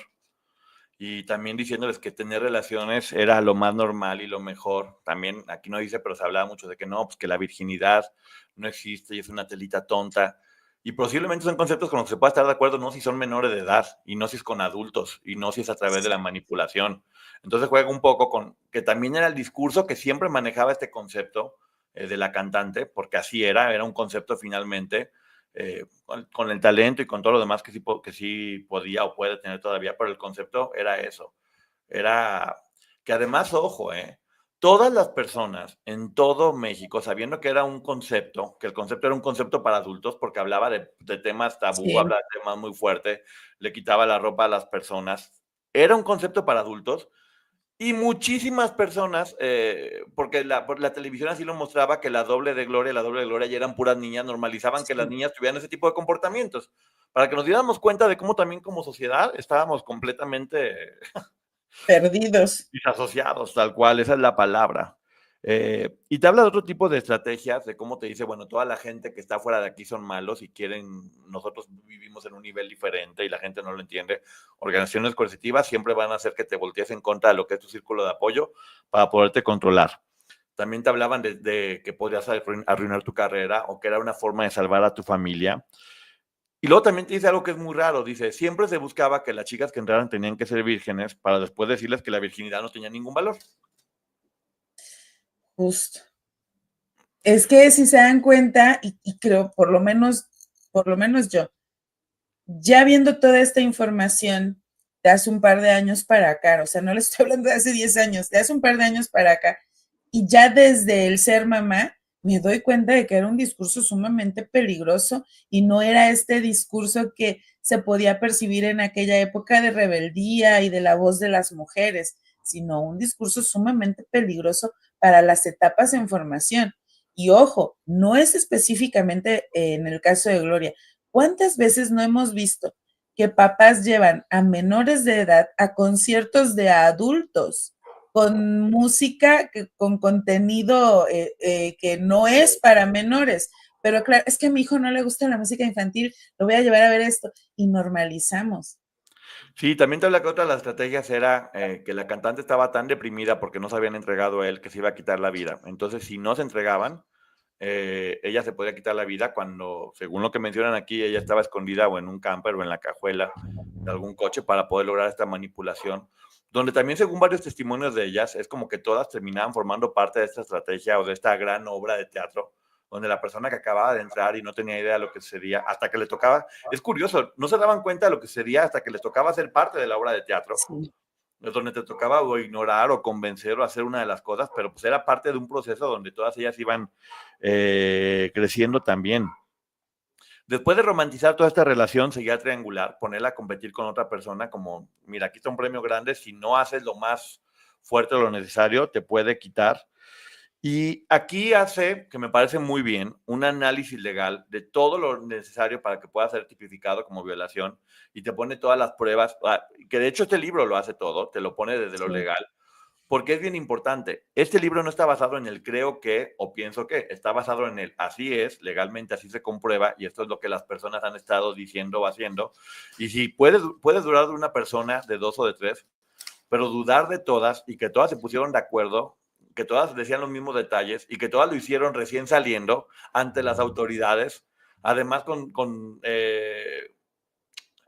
Cuando ahora al tiempo nos hemos dado cuenta que varias de las personas que estuvieron ahí siguen hablando de eso y que la misma, por ejemplo, Raquel o la misma Gloria aceptaron que eso sucedía de mayor o menor manera dentro de proyectos que ellas mismas hicieron. No se puede pensar que esto no estaba sucediendo. Ella platica que Gloria en su libro, que según Raquel en su podcast, ella le dictó, porque también Raquel lo dijo, ella me lo dictó, o sea, no fue alguien más quien lo hizo. Platica de cómo Gloria romantiza la primera vez que tuvo intimidad con Sergio, hablando de que estaban en Viña del Mar y cómo le bajó el cierre y cómo ella lo dijo tal cual, que le dijo a él todavía muy caballeroso, ¿quieres que lo haga? Y ella le dijo, sí, sí quiero. Y pone, lo amé y me acarició durante horas, hicimos el amor hasta quedarnos dormidos. O sea, cómo romantizó su historia de amor. Que también, bueno, obviamente no sabemos cuál fue la finalidad, si fue para poder decir yo fui diferente a las demás o yo era la consentida, o también puede ser producto de una disociación completa y terrible de lo que pasó en realidad. Eso no lo sabemos, pero bueno, ¿qué opinas, Maggie? Mira, lo que mencionas es que creo que todas desde que salen y van a dar su testimonio en Chihuahua, la mayoría habla de situaciones de abuso en todos los sentidos y platican cómo fueron víctimas de muchas situaciones, pero siempre hubo dos personas que defendieron que se trataba de amor. Sí, aquí habla el capítulo 4, el trabajo esclavo, la maquinaria ideal para hacer para una carrera en ascenso, que eso es bien importante, porque aquí vamos a quitar a los seres humanos y vamos a hablar de una marca que se generó y que generó millones y millones y que la marca sigue funcionando de alguna forma. Porque sí, una cosa es los seres humanos y otra cosa es lo que legalmente se constituye, que en este caso sí, tal cual es una marca. Pero ¿qué fue lo que pasó para que esta marca se encumbrara o que fuera muy exitosa? Y te habla de que fue hecha porque hubo muchísimas mujeres víctimas, pero también hubo hombres, desde los niños nacidos ahí, hasta muchísimos y muchísimos y muchísimos fanáticos, hombres que fueron explotados trabajando gratis para poder construir esta marca. Te habla de cómo, por ejemplo, los músicos que se daban cuenta de lo que pasaba, pero que no podían hablar, los iban sacando uno a uno para ir metiendo a las chicas a tocar los instrumentos, chicas que eran explotadas para aprender los instrumentos, que no tenían retribución económica y que estaban ante situaciones completamente fuertes. Y es igual, o sea, ¿qué había detrás de todos estos conceptos que generaban dinero? Explotación de todas ellas que nunca recibieron un peso por todo el trabajo que se hizo, independientemente de que tal vez tampoco Raquel o Gloria, que eso son casos diferentes, pero sí, había una o varias personas, porque eso es algo que creo que es importante saber, si era únicamente Sergio o había más personas alrededor de él, arriba, a un lado, en medio, que también tuvieran ventajas económicas. Pero perdón, es que si nosotros vamos a olvidarnos de todo lo demás, como bien decías, si solo vemos, yo abro una panadería y tú, Poncho, eres mi socio y tú y yo conseguimos trabajadores, los que descargan los implementos para hacer el pan, los que se la pasan cocinando, la cajera, y tú y yo estamos sentaditos afuera de la panadería, nada más viendo cómo entra y sale gente. Y entonces, no, pues son Ponchote y la Lick Maggie de YouTube, si compras pan en esta panadería, nos tomamos una foto contigo. Y después corremos a todas esas personas a las que no les permitíamos ir al baño, no les dábamos de comer, trabajaban día y noche.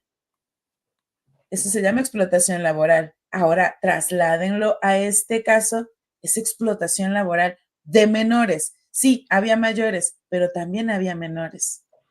Exactamente, y platica una historia que al menos yo no me acordaba también, de su hermana mayor, que mientras estaban trabajando, estaban en un coche con las llantas lisas, que no estaban mal de madrugada y que el coche se volteó y que perdió el conocimiento y tuvo que ser llevado a un hospital. Imagínate nada más las lesiones que tenía en la espalda y que llegaron por ella y le dijeron, te tienes que salir de aquí, firma, pero no puedes, tienes que firmar de que tienes que salir de aquí porque si no nos vas a meter en un problema. Y hasta la fecha ella sigue teniendo lesiones, usó un corsé durante mucho tiempo, pero no pasaba nada. Hemos visto varias historias también de accidentes que sufrían varias de ellas por estar trabajando y que no tenían, sí. Ahora sí que los requerimientos mínimos de ley, como un seguro social o sobre todo están expuestas a a tantas horas de trabajo, o sea, ningún beneficio laboral, por decirlo de alguna forma, por eso Exacto. es explotación y trata, ¿no? Sí, justo, porque con esta historia lo que nos damos cuenta es que no tenían acceso pero ni mínimamente, y lo hemos escuchado en varias historias, a atención médica.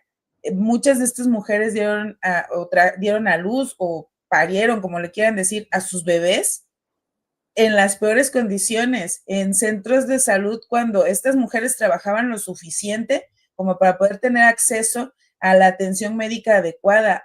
Ninguna de ellas nunca ha dicho que haya estado con las revisiones mensuales que te tiene que hacer tu ginecólogo, con la preparación de un pediatra para que ese día que nazca tu bebé lo atienda.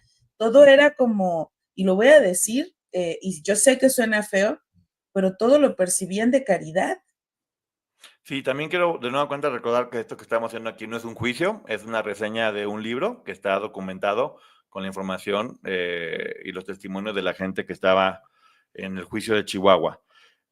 Una de las cosas que más me dolió, porque en verdad me dolió muchísimo esta frase, es que la gran mayoría de las niñas, porque sí, también niñas adolescentes, 12, 13, 14 años, que estaban ahí, lo que mencionan los testimonios es que entré ahí porque quería ayudar a mi familia. Se repiten muchísimos testimonios. Entré ahí porque quería ayudar a mi familia, porque efectivamente se buscaban personas que vinieran de familias rotas, disfuncionales, con ciertas carencias.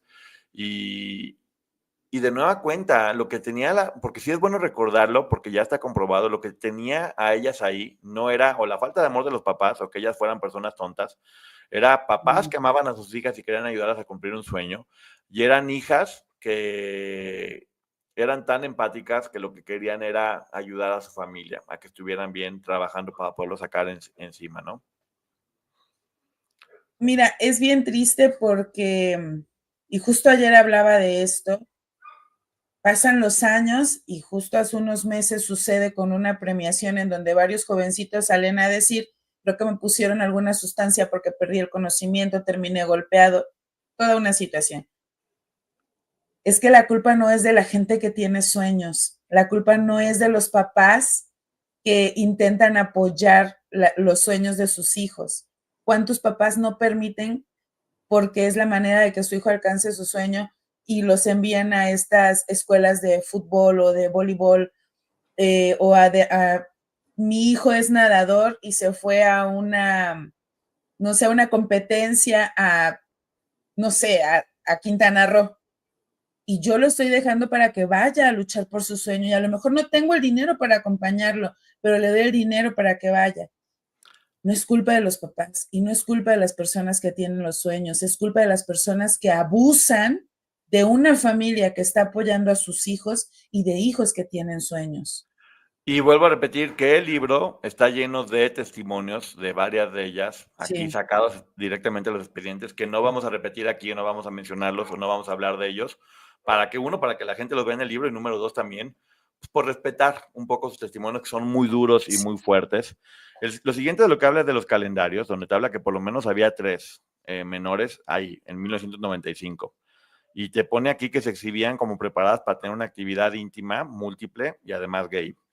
Eh, lo dice tal cual. ¿Qué más prueba se quiere tener de que había corrupción de menores? Que yo también es la misma pregunta. ¿Qué más pruebas hay? O sea, ¿qué más pruebas se quería más que cuando la tienes ahí?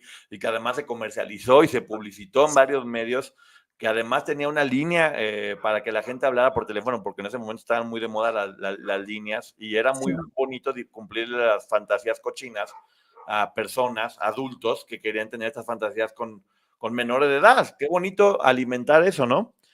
Y te habla de un testimonio de Bárbara, que es una chica mexicana que después vivía en Chile, que entró y salió, y aquí lo pone tal cual, cómo ella lo contempla en ese momento, donde dice el clan era como una secta en la que Gloria y Mari son como la cabeza. Fíjate cómo ella ni siquiera veía a Sergio como la cabeza, quienes se encargan de convencer a los jóvenes de que van a ser famosas, como sucedió conmigo. Yo creo que obviamente la cabeza siempre sí será Sergio. Sí. El culpable es Sergio, sin lugar a dudas. Y yo más bien, en lugar de rascar para abajo, yo también rascaría poquito arriba. A ver, pues a ver si Sí. había alguien que le daba instrucciones o él solito se le ocurrió en algún día o en algún momento, que es algo que, pues, bueno, se puede saber con las O de dónde lo investigaciones. copió, o de quién. Sí, y muchas de ellas ni siquiera sabían que era un calendario, nomás le dijeron, tómate la foto y ya. Y algunas de ellas sí mencionaron que grabaron como algunos audios para esta línea telefónica que era parte de uno de tantos negocios Sí. que no los hace una persona sola. Es necesario tener una estructura, no únicamente de mano de obra, sino a nivel intelectual o de contactos o de ventas, que por eso es importante entender que sí había muchas empresas que se estaban beneficiando con esto para hacerlo. También menciona, por ejemplo, cómo en el programa de XETU Remix, todo mundo veía que estaba pasando y no pasó nada, y cómo ellas trabajaron para hacer ese proyecto y nunca recibieron un peso de absolutamente nadie cuando estaban trabajando. Y te habla también de cómo el programa El Recuento de los Daños, que fue la versión que hizo Televisa hablando del caso, Ujú. también habló de esto y entrevistó a todas las chicas. Dice que, por ejemplo, ahí mencionaban que ellas custodiaban a Gloria cuando ella dice, bueno, sí, ¿por qué no explican también el concepto? Porque únicamente decir eso puede hacernos quedar como las malas. Dice, nos ponían a cuidar a Gloria porque en ese momento tenía una enfermedad, un padecimiento alimenticio que yo respeto muchísimo y voy a respetar siempre. Y dice que, este caso, esto es que en verdad hablar de esto es muy duro, Hablar de esto es muy duro y platica un caso donde dice que ella ya había intentado quitarse la vida 2 veces y que en una ocasión le pidieron que fuera a otra casa a atender a una niña que era la hija de una de ellas, de Sony, le ponen aquí, a una nena de 4 años, que la tenían encerrada, Maggie, la tenían sola a la niña de 4 años, encerrada en una casa, sin alimento ni bebida, y la niña estaba en la cama sin moverse porque era la instrucción que había recibido. Y menciona de cómo cuando llegó después de varios días en que la niña no tenía bebida o comida, que la niña estaba completamente con los labios resecos, diciendo que tenía hambre y con el, o sea, es que yo nomás imaginaba una niña de 4 años sola en una casa sin comer, sin nada, o sea, me parte. Y donde habla de que pues lo único que le podía dar era lo que tenía en ese momento, que era una niña de 4 años, agua de la llave, plátano verde frito y 2 gorditas de maseca. Una niña de 4 años que no conocía nada diferente y ahora creo que es momento de decirlo, por eso yo no estoy a favor de busquen a las hijas y vámonos todos contra las hijas, porque esas niñas no conocen otra cosa. Sí, te habla que huyó después de que se robó dinero para poder huir y engañar a la chica que la estaba cuidando. Como después de que huyó, durmió en la parte de atrás de un camión hasta que llegó a casa de su abuelita donde le pudieron dar caldo de pollo y de nueva cuenta lo mismo. Llegó Mari por ella, le dijo, Sergio va a hablar contigo, porque dice que cuando habló con Sergio, que le dijo, si no vienes me voy a enterrar en un hoyo con tus 2 hermanas y no nos vas a volver a ver. Y tiene muchísimos testimonios de refuerzo, hablando de cómo cuando escapaban eran sometidas a este tipo de situaciones y cómo eran buscadas, porque vuelvo a decir, pues sí, funcionaban como una red criminal, donde todas eran obligadas a cumplir algún tipo de rol, ¿no? Sí, lo que hemos visto, incluso de lo que hemos visto últimamente con estas situaciones del coaching y estos grupos coercitivos, al final del día, por sobrevivir, yo te voy a acusar, Poncho, de lo que hiciste, porque si no, el castigo viene sobre mí. Y es una red muy bien planificada en donde todos están sufriendo. Sí, y habla, y lo dice tal cual, ¿y qué pasó con las ganancias de esa empresa? ¿Dónde quedaron? ¿Por qué ponían cosas a nuestro nombre? ¿Por qué teniendo tanto poder no pidieron que regresáramos las propiedades en caso de que hubieran quedado a su nombre? Que mucho se hablaba de eso. Y Ujú. dice, y vuelvo a tocar el tema del que ya habíamos hablado nosotros, dice, no se sabe qué pasó con la propiedad de Conexiones Americanas, en la que su madre, la madre de Gloria, aparece como beneficiaria. Te habla de cómo para que una organización criminal así funcione, tiene que pasar inadvertida, por lo tanto, pues hay varias personas que funcionan como prestanombres. Y aquí te habla de que el Ministerio Público Federal y local debió haber asegurado todos los bienes inmuebles para solicitar el decomiso en un procedimiento penal, ya que eran instrumento o objeto para la explotación y esclavitud de la víctima, porque las hacían firmar hojas en blanco que mucha gente vio y lo dijo tal cual. Y que incluso podían llegar a servir como garantía de la reparación del daño, porque si la autoridad hubiera dicho en ese momento, oye, todas estas mujeres, algunas de ellas menores de edad, por lo menos había 3 menores de edad en ese momento, pero todas estas mujeres no solo son testigos de lo que sucedió con la chica que sus papás denunciaron, sino que todas son víctimas de este delito. Entonces tenemos que incautar todos esos bienes porque en algún momento se va a pagar la reparación del daño a todas. Y no sucedió, ni siquiera las tomaron en cuenta. Fue como, a ver, de lo que me estás diciendo, solo voy a tomar lo que me interesa para reforzar los dichos de la víctima y sus papás. Lo demás no me importa. Ah, que a ti te maltrataron. Yo me lavo las manos, ¿eh? ¿Para qué? No me importa. Eso es lo que vimos. Sí, ahora también habla de cómo esconder todo, porque muchas personas decían, se quedó con todo, se quedaron con todo. Habla de que en el 2000 la hicieron firmar, porque habían puesto a nombre de Carla Conexiones Americanas, por lo cual era la directora de la empresa, por decirlo de alguna forma. La hicieron firmar porque Conexiones Americanas tenía un terreno muy grande, que ahorita aquí viene 15,000 metros cuadrados en Nuevo León, para que ella no peleara por ese terreno, porque doña Gloria, mamá de Gloria, presentó un pagaré Sí, que le había firmado Sergio por $900,000 con el 9% mensual de intereses. que Por lo lo cual, vimos. por lo cual con ese pagaré, la señora metió en un juicio para poder quitar ese terreno y que se lo quedara, a ella, según lo que mencionan aquí, que ya más o menos habíamos platicado de eso, ¿no, Maggie? Sí, ya habíamos platicado de esto, porque buscando las propiedades para ver quiénes habían sido los dueños, pues encontramos esta situación y sí, habíamos platicado que había un terreno que no fue materia bueno, es que se tenía que, nunca se incautó, pero que fue materia de un litigio por un adeudo que tenía Sergio con la mamá de Gloria. Ajá, por una deuda. Entonces, quien se quedó con este terreno al final fue precisamente la mamá de Gloria, Sí. y que platican aquí la historia de cómo un ex marido de la señora, pues yo creo que se queda con una parte, eso es mi opinión personal, la denuncia por no haber pagado impuestos o por no haber declarado eso, y es cuando la señora está en prisión, que Gloria afirma que salió exonerada su mamá, pero dice lo que menciona Carla en el libro, pues bueno, no hay ningún documento que muestre que haya salido exonerada. Lo que sí sucede es que esos casos se arreglan llegando a un acuerdo con el SAT, es lo que menciona Carla en su libro. Sí, sí, y Entonces, de hecho sí, tuvo que haber llegado a un acuerdo con el SAT porque no existen registros. bueno, Entonces, o sea, hay cosas que nosotros, a las que no tenemos acceso porque no son públicas, pero de las que son públicas podemos entender, sabiendo cómo funciona, qué es lo que pudo haber sucedido. Digo, es mera especulación, pero podemos darnos una idea. sí, ahora, ojo, también es bueno decir que Carla, todo lo que está diciendo lo pone en este libro, con nombres y apellidos, con documentos, y se hace completamente responsable de lo que dice en el libro. Sí, Por lo cual, ¿por qué razón Sergio le debía tanto dinero a la señora? ¿O qué fue lo que pasó en realidad con ese terreno? En realidad la señora ganó, se le recuperó algo que se le debía o demás, corresponderá a ellos hablar o explicar. Ella está hablando de lo que los documentos dicen.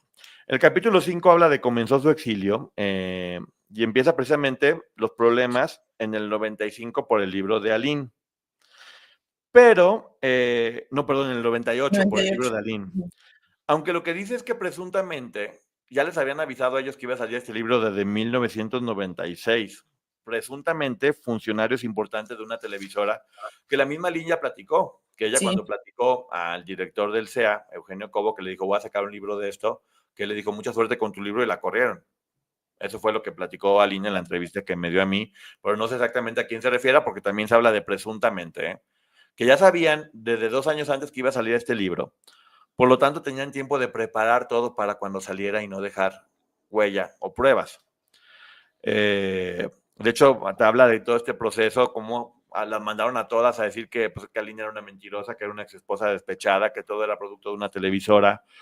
Mandaron a la menor que estaban buscando para que sus papás firmaran, que autorizaban que estuviera en un calendario, y hasta le decían, no, pues le estamos preparando una fiesta de 15 años, ella está muy bien, no se preocupen.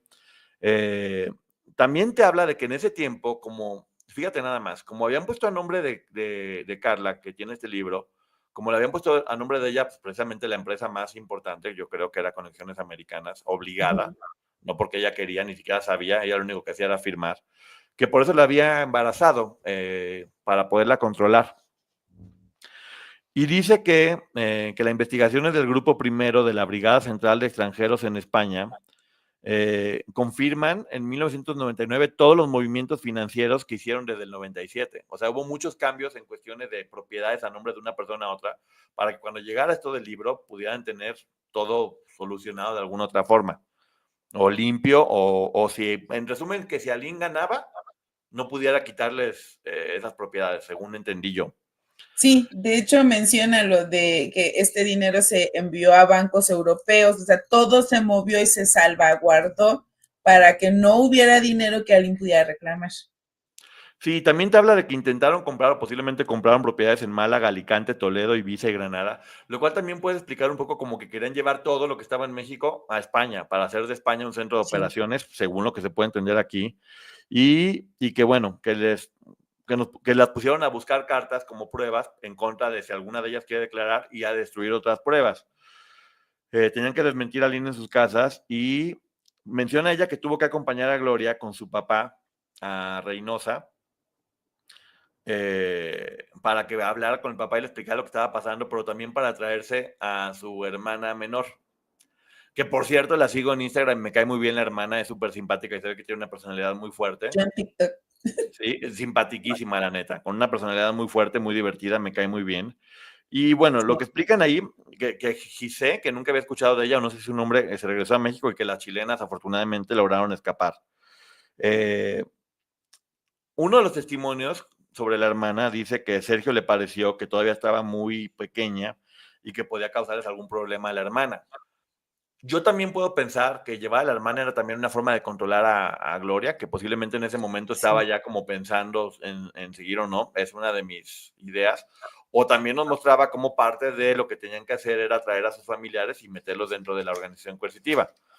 Te pone clarísimo cómo la Organización Mundial contra la Trata te habla de que, pues, en resumen, esto es trata. Hay muchos testimonios que ratifican todo esto y los pone ahí. Y te habla de diferentes cosas que señalan, como por ejemplo la mendicidad forzada, que ya sabemos que las ponían a pedir limosna o a vender cosas en la calle o a hacer todo lo demás. De nueva cuenta, con muchos testimonios, para que no sea de, esto es mentira, ¿verdad? Testimonios hechos ante las autoridades. Y menciona que España también nos abandonó, porque hubo varias denuncias de que aparentemente este hombre estaba haciendo que ellas ejercieran la prostitución. Y lo que dice ella es, no tengo evidencia para creer que alguna fuera usada para eso, pero la pura duda bastaba para que tuvieran que haber hecho investigaciones. Exacto. Y no hicieron nada. Y demuestra documentos, además, que te habla de todo eso dentro del libro. También te habla de cuando fueron a Argentina. ¿Vas a decir algo, Maggie? Perdón. No, sigue. De cuando fueron a Argentina, junto con Gloria, que se llama el capítulo Argentina, las señoras paridas. Te habla de cómo era tanta la presión para que no se supiera que Carla estaba embarazada, que estaba todo el tiempo fajada, y hay varios testimonios donde mencionan que le decía, y aquí sí va directamente a Gloria, que le decía que tenía que comer papaya, naranja y coca de dieta, que hoy por hoy ya tenemos información de que son métodos abortivos, además de usar el corsé tan apretado, que lamentablemente perdió a su nena de 6 meses. Y platica algo que dice que para poder entender cómo era Sergio, que una de las chicas le dijo, oye, le compramos ropita para poderla enterrar, y que él dijo, no, ya para qué, ya está muerto. Es que miren, justo platicábamos en otros casos, no en este, siempre ante la duda la autoridad tiene que actuar. Y sí, cuando ella menciona esta parte de España también nos abandonó y lo que sucede en Argentina, es que yo no sé, porque puedo especular, que es cada vez que alguien llegaba a preguntar, porque Liliana lo ha platicado, que sucedió en Brasil, cada vez que algún policía tal vez se acercaba, yo no sé si Sergio les daba dinero o los engatusaba, porque además sabemos que tenía este poder de manipulación. No sé exactamente qué sucedía, pero a mí me llama la atención que en cada lugar que pisaban, alguien decía, algo raro está pasando ahí, y no sucedía nada. Y ante la duda, la autoridad tenía que actuar y no lo hicieron. Sí, y luego todavía platica cómo en el libro que escribió Gloria en el 2002, lo que dice en el libro que Gloria dice que no escribió y que Raquel dice que Gloria le dictó, que Gloria platica que ella le dio todo su apoyo a Carla en ese momento tan duro, y que no tenía ni idea de quién era el papá porque Carla era de cascos ligeros. Es que con todas utilizaron ese argumento. Sí, además de que fue cuando los mencionó como señoras paridas, Sí. ese comentario, pues bueno, ya sabemos que es... Es cuando dice que cuando acá que una mujer tenga un hijo es prueba de, bueno, ¿cómo te explico? Sí, también te habla de cómo se controló la opinión pública con muchas lágrimas y llorando. Pone muchos documentos de entrevistas donde se ve cómo también se manipuló a la opinión pública para que la opinión pública pudiera creer esta verdad que estaban queriendo hacer para ocultar lo que estaba sucediendo dentro de la organización coercitiva. Y el capítulo 6, que es lo que trata esto, es México en qué nos falló. Y te dice, bueno, obviamente denunció a Lynn y denunció Guadalupe, ya estaba el caso siguiéndose, estaba el libro, estaba todo muy fuerte, y de hecho creo que lo platica Raquel en su podcast, de cómo las manda Sergio y ellas logran engañar a las autoridades para que esto no procediera. Lo platica Raquel en el podcast, y aquí te habla, viendo el expediente, porque se pudo ver el expediente, de cómo se le hizo un estudio médico a Gloria y a Raquel, donde no tenían ningún tipo de lesiones, o sea, por lo tanto no se podía pensar que la estuvieran golpeando. Y dentro de la declaración de Gloria, dentro de esa, su defensa, pues, dice, presentar denuncias infames como esta no es el camino que pueda seguir persona alguna para tratar de sobresalir y ser famosa. Fíjate, mucho se ha dicho que estas denuncias no existían, la de Aline y la de Guadalupe, y es que ella pone aquí número de averiguación previa. Sí. O sea, existieron. Hay información de aquel momento en donde dice que existía, pero después se dijo que no, y que lo había hecho Aline únicamente para que el libro se hiciera famoso. Por la razón que sea, las denuncias existen y ella nos regala la oportunidad de saber incluso los números de averiguación previa. Sí, la pregunta que se hace es ¿por qué no continuaron? ¿Por qué no continuaron con la investigación? ¿Solamente les creyeron y ya? O sea, en verdad, así de fácil es, cuando Sí. había tantas pruebas, tantos testimonios, porque te habla que en ese momento era Samuel del Villar, ya sabemos tristemente célebre, que el expediente se archivó y eran 180,000 fojas que muestran y comprueban la estructura que existió desde los 80s, con varias personas que testificaron, hay que volverlo a decir, y que se mencionaron muchos nombres de personas importantes dentro de esas declaraciones. Por lo tanto, posiblemente eso haya hecho lo que haya funcionado que esto se desapareciera. El 21 de septiembre del 2004 salen absueltas Gloria y Raquel en ese juicio. Lo que te están diciendo es que en ese momento la persona que dijo que ellas tenían que quedar en libertad era Javier Pineda Arzola, que ahora tiene un bufete jurídico y que trabajan para Gloria, que es el bufete jurídico de Macedo. Maceo, socio fundador, tramitó amparos por presuntas órdenes de aprehensión que hasta la fecha tengo entendido que sigue defendiéndolas. Y que además ese juez tiene muchas fotos en conciertos de Gloria con su familia, con amigos. En el 2004, la que era la Procuraduría General de la Justicia de Chihuahua, la encargada era Patricia Lucila, que era la esposa del abogado. Y dice, bueno, ¿por qué esta mujer, después de que dejó libres a Gloria y a Raquel, no mostró las pruebas contundentes que sí había? Porque si ellas eran inocentes, porque también eran víctimas. ¿Por qué no se utilizó eso para poder hundir a Sergio después de que Gloria y Mari salieran libres? Pues, ¿qué crees? Ella es socia también de Maceo Consultores. En este Ojo, momento. toda esta información es la que plasma Carla en este libro. ¿Por qué lo digo? Porque al rato van a decir que nosotros nos enteramos con el libro. Sí, de hecho tengo entendido que Maceo es quien está poniendo esta disputa diciendo que está utilizando la marca y que está en contra y que acaba de hacer un comunicado donde menciona que esto no es de ninguna forma contra la libertad de expresión, que no hay forma de silenciar el libro, que solamente es para que se respete el hecho de que es una marca. No es que haya esta información y no es que él tenga algún interés en que esto no se sepa, sino que pues que están explotando la marca de la cantante, pero no es contra la libertad de expresión ni contra el contenido del libro. Lo cual me llama la atención porque si todo esto fuera mentira, hubiera forma de comprobar que es mentira, sería facilísimo poder demostrar daño moral, ¿no? Sí. Sí, sin embargo, te vas por daño moral por la vía civil, ¿Puedo contar aquí una anécdota de cuando conocimos a Maceo? Él no nos conoció. Cuando Poncho y yo nos reunimos en una ocasión, fuimos a comer, ¿te acuerdas? Yo no me acordaba, fíjate. Era él el que venía, pero él obviamente no nos conocía y lo vimos. Ya no me acordaba, sí, cierto. Sí. Un restaurante de comida argentina muy bueno. Sí. Estábamos ahí con todos los de su bufete jurídico. Sí. Pero bueno, te habla también de que Castrejón Rivas, que era el procurador en ese momento, que también tengo entendido que fue quien ayudó a Racanel, después trabajó en la defensa de Andrade.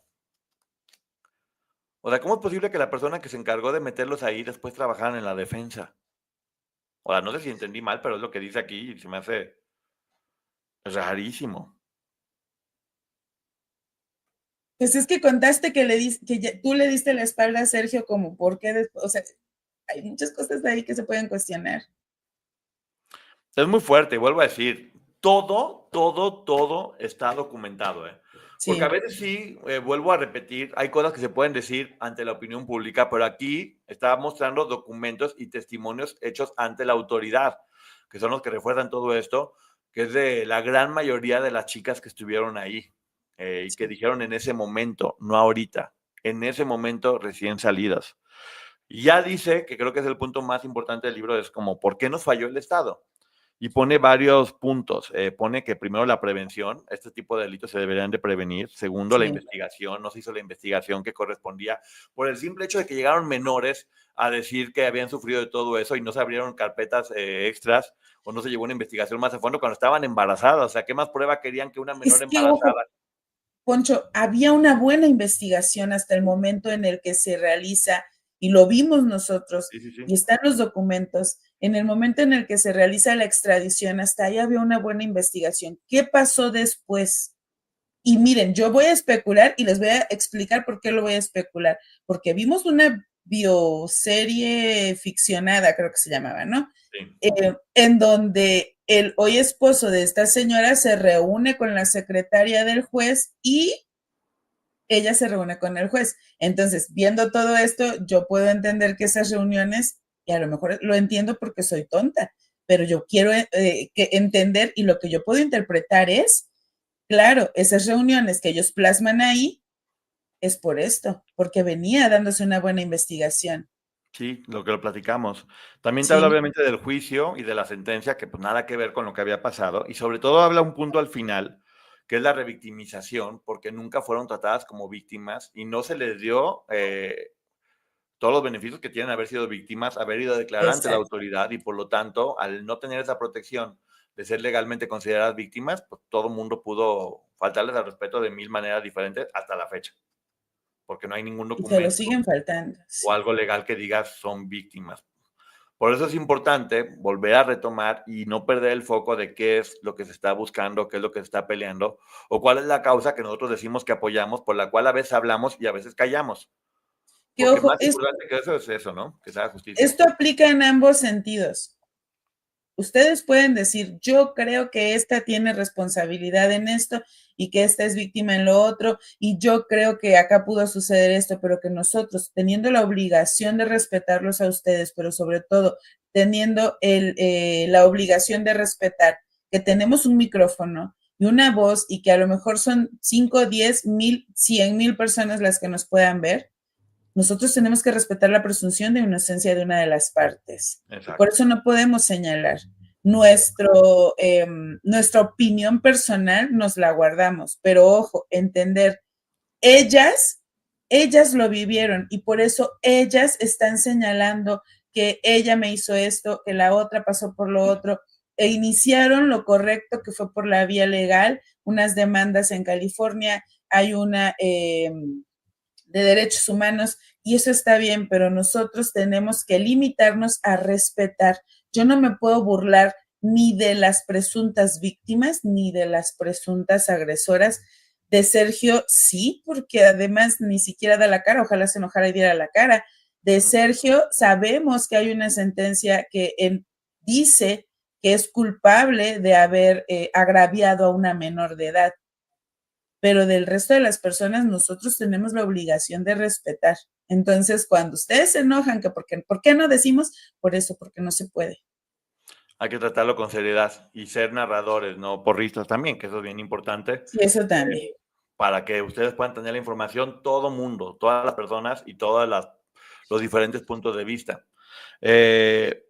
Te habla de que es increíble que no se haya podido decir que por lo menos hubo corrupción cuando las pusieron a posar sexy, cuando eran reclustadas sabiendo exactamente para qué fin estaba, Sí. cuando había un contexto de abuso de forma grupal, cuando eran exhibidas en un calendario, cuando eran esto es algo bien importante porque siempre cuando hablamos de que eran abusadas nos vamos únicamente a lo físico, pero una parte de abuso también y de mostrar que es corrupción de menores, eran obligadas a hacer actos criminales. Sí. Eso es algo que muy pocas veces se toca y que sí es importante ver. Y que de hecho muchas veces le señala, pero tú también hiciste esto, pero tú hiciste el otro. Vuelvo a repetir, es parte del abuso y de la corrupción. Eran obligadas a hacer actos criminales e inclusive observar contenido no por en televisión, que eso también poco se habla, pero también es parte de eso. Obviamente también dice que el delito de violación ahí está y que está clarísimo y que está tipificado porque muestra todos los documentos, ¿eh? Sí. Por eso les digo, en el libro muestra todo, o sea, no dejó un solo hilo suelto para que se pudiera dudar. Ahora sí que si dudas es porque crees en algo, no porque tu cabeza te lo diga, porque usando solamente la cabeza y viendo las pruebas que hay, creo que es mucho más fácil poder tener una postura clara respecto a eso. Y sí creo que estos casos se tienen que ver, y lo hemos dicho nosotros, con la cabeza, no con el corazón. El corazón te puede hacer fallar en estos casos, pero cuando lo ves solamente con la cabeza, 2 más 2 son 4. Y dice, bueno, conclusiones, de acuerdo a mi experiencia de 10 años haciendo eso, el líder de estas organizaciones coercitivas casi siempre se asocia con una mujer para poder lograr los objetivos, porque tal vez una mujer es la forma más fácil o sencilla de poder captar a otras mujeres. Y te pone el caso de Jeffrey Epstein con Ghislaine Maxwell, te pone el caso de NXIVM, de cómo estos líderes sectarios se involucran con mujeres y también te especifica que no solamente los hombres son culpables de este tipo de delitos, que las mujeres también son, y ahí están las pruebas, están los documentos y todo lo que antecede, porque sí son casos que no son iguales, pero son muy similares en la estructura y nos pueden dar una idea para poder entender qué rol jugaba cada una de las partes, que vuelvo a repetir, corresponderá a cada una de las partes defenderse o dar su testimonio, y aquí no podemos, como acaba de decir Maggie, acusar a nadie más que hablar de lo que los documentos y las pruebas están diciendo, y en este caso el testimonio de una abogada que además le tocó ser víctima de esto. Y el siguiente punto, nada más aclarar, los casos que pone Carla en el libro como ejemplo son casos que ya fueron juzgados. Entonces, por eso ella sí en este caso se permite el poder decir, estas personas resultaron responsables o culpables y estos no. Así es. Después habla ella de que han tenido 20 años de hostigamiento. Dice que lleva más de 20 años recibiendo ataques, humillación y difamación de parte de Gloria y las personas cercanas. Y pone varios ejemplos. Pone, por ejemplo, el caso de una de las chicas, que creo que era prima de Gloria, donde habla de que doña Gloria, la mamá de Gloria, llegó con toda su familia y les dijo que en realidad la chica había sido abusada o violada por un amigo de su papá. Que ella estaba diciendo que todas sus hermanas eran unas put y que su hermano era hot, que su papá andaba con muchas mujeres y demás. O sea, le hizo que quedara mal con toda su familia, una de las víctimas, para poder distorsionar y que no le creyeran, obviamente mermando su testimonio. Que tengo entendido que el caso de la prima fue la abuelita quien habló con ella y le dijo, por el bien de la familia ya no sigas, porque esto va a seguir lastimando a la familia y que no se haga un escándalo más grande. Y también te habla, Carla, de que una famosa cantante mexicana se acercó a ella para poder hacer las paces con Gloria y que ella entendió que no, que era porque en realidad tenía una demanda por 180 millones contra la televisora TV Azteca y que lo que quería era buscar una alianza, es lo que entiende o es lo que está poniendo, para poder llegar a algún acuerdo, y que también recibió un acercamiento para aceptar estar en la bioserie. Te habla, que ahí hace referencia a una entrevista de mi canal, como una referencia, a 2 personas ex-fans que platicaron de cómo eran capacitados para poder hacer la vida imposible y acabar con ellas, cómo hacerles llamadas, cómo hostigarlas, cómo amedrentarlas, ahí están los testimonios también. Y cómo ahora se dedican a demandar medios para intimidar, de una forma legal, pero menciona que también Raquel a través de su esposo amedrentan de otra forma, aunque no sea legal, pero que es un poquito el mismo sistema de amedrentamiento. Me voy a ir un poquito rápido, Maggie, para terminar, para Sí, que sí, ahorita haga sí. su punto de vista. Habla de cómo es que surge Alas Abiertas, que es la organización que tiene y por la que está luchando. Y sobre todo tiene unas palabras muy bonitas que sí creo que es importante que la gente cuando compre el libro vea, porque además de todos los testimonios que nos estamos diciendo aquí y que sí vienen aquí, para que conozcan las historias de todas contadas por ellas mismas, te habla de cómo se logró recuperar, que es muy bonito, y habla de que al cierre de esta edición está lo de la demanda de California con 4 Jane Doe y lo de la Corte Interamericana, además de que al final muestra muchísimos documentos y fotos ratificando todo lo que ahí está diciendo para que también la gente pueda ver los documentos. Entonces, por lo tanto, no sé, Maggie, tú dime del punto legal, creo que esto más allá de ser un libro, que precisamente el espectáculo es un documento que denuncia de forma ordenada y con pruebas y de forma seria desde el punto de vista de una abogada que además fue víctima, qué fue lo que sucedió ahí y narrado también a partir de los testimonios de las otras chicas que estuvieron, ¿no? Fíjate que a mí este libro lo que me gustó, digo, más allá de la historia, que a mí si algo me hubiera gustado es que ninguna de estas mujeres tuviera alguna historia así que contar y que no existiera una persona en este planeta con historias así que contar. Lo que sí podemos decir es que lo que me gusta es que no solo está contando su historia, sino que la está fundamentando, como tiene que ser todo buen abogado, con documentos. Y está diciendo, a mí me pasó esto, pero además le pasó a fulana, sutana, perengana, y consta en estos documentos. Y está poniendo cuál es su fuente. Porque además, por si no lo saben, incluso hay una parte donde viene un QR, te pone todos los links de las notas de los periódicos y lo puedes consultar. Ni siquiera te está diciendo, créeme, te está diciendo, aquí está la información para que puedas ampliar lo que yo te estoy diciendo y te estoy mostrando. Pero algo que sí quiero decir antes de irnos de verdad, más allá de que jurídicamente está bien fundado y fundamentado, de que le da sustento a toda su narración, hay una parte que yo no puedo dejar que se vaya nada más así, en donde ella habla de su recuperación. Hay algo que me llamó mucho la atención, pero de verdad muchísimo. Ella menciona que en algún momento consiguió entrar a trabajar a Televisa en Puebla y que le pagaban mensualmente 3,600 pesos. Tal vez no sé, si nos ponemos a pensar en aquella época, una chica soltera viviendo con mamá y papá, para sus chicles estaba perfecto, pero estamos hablando de una madre, de una mujer que no solo tenía que salir adelante ella, sino con su niña.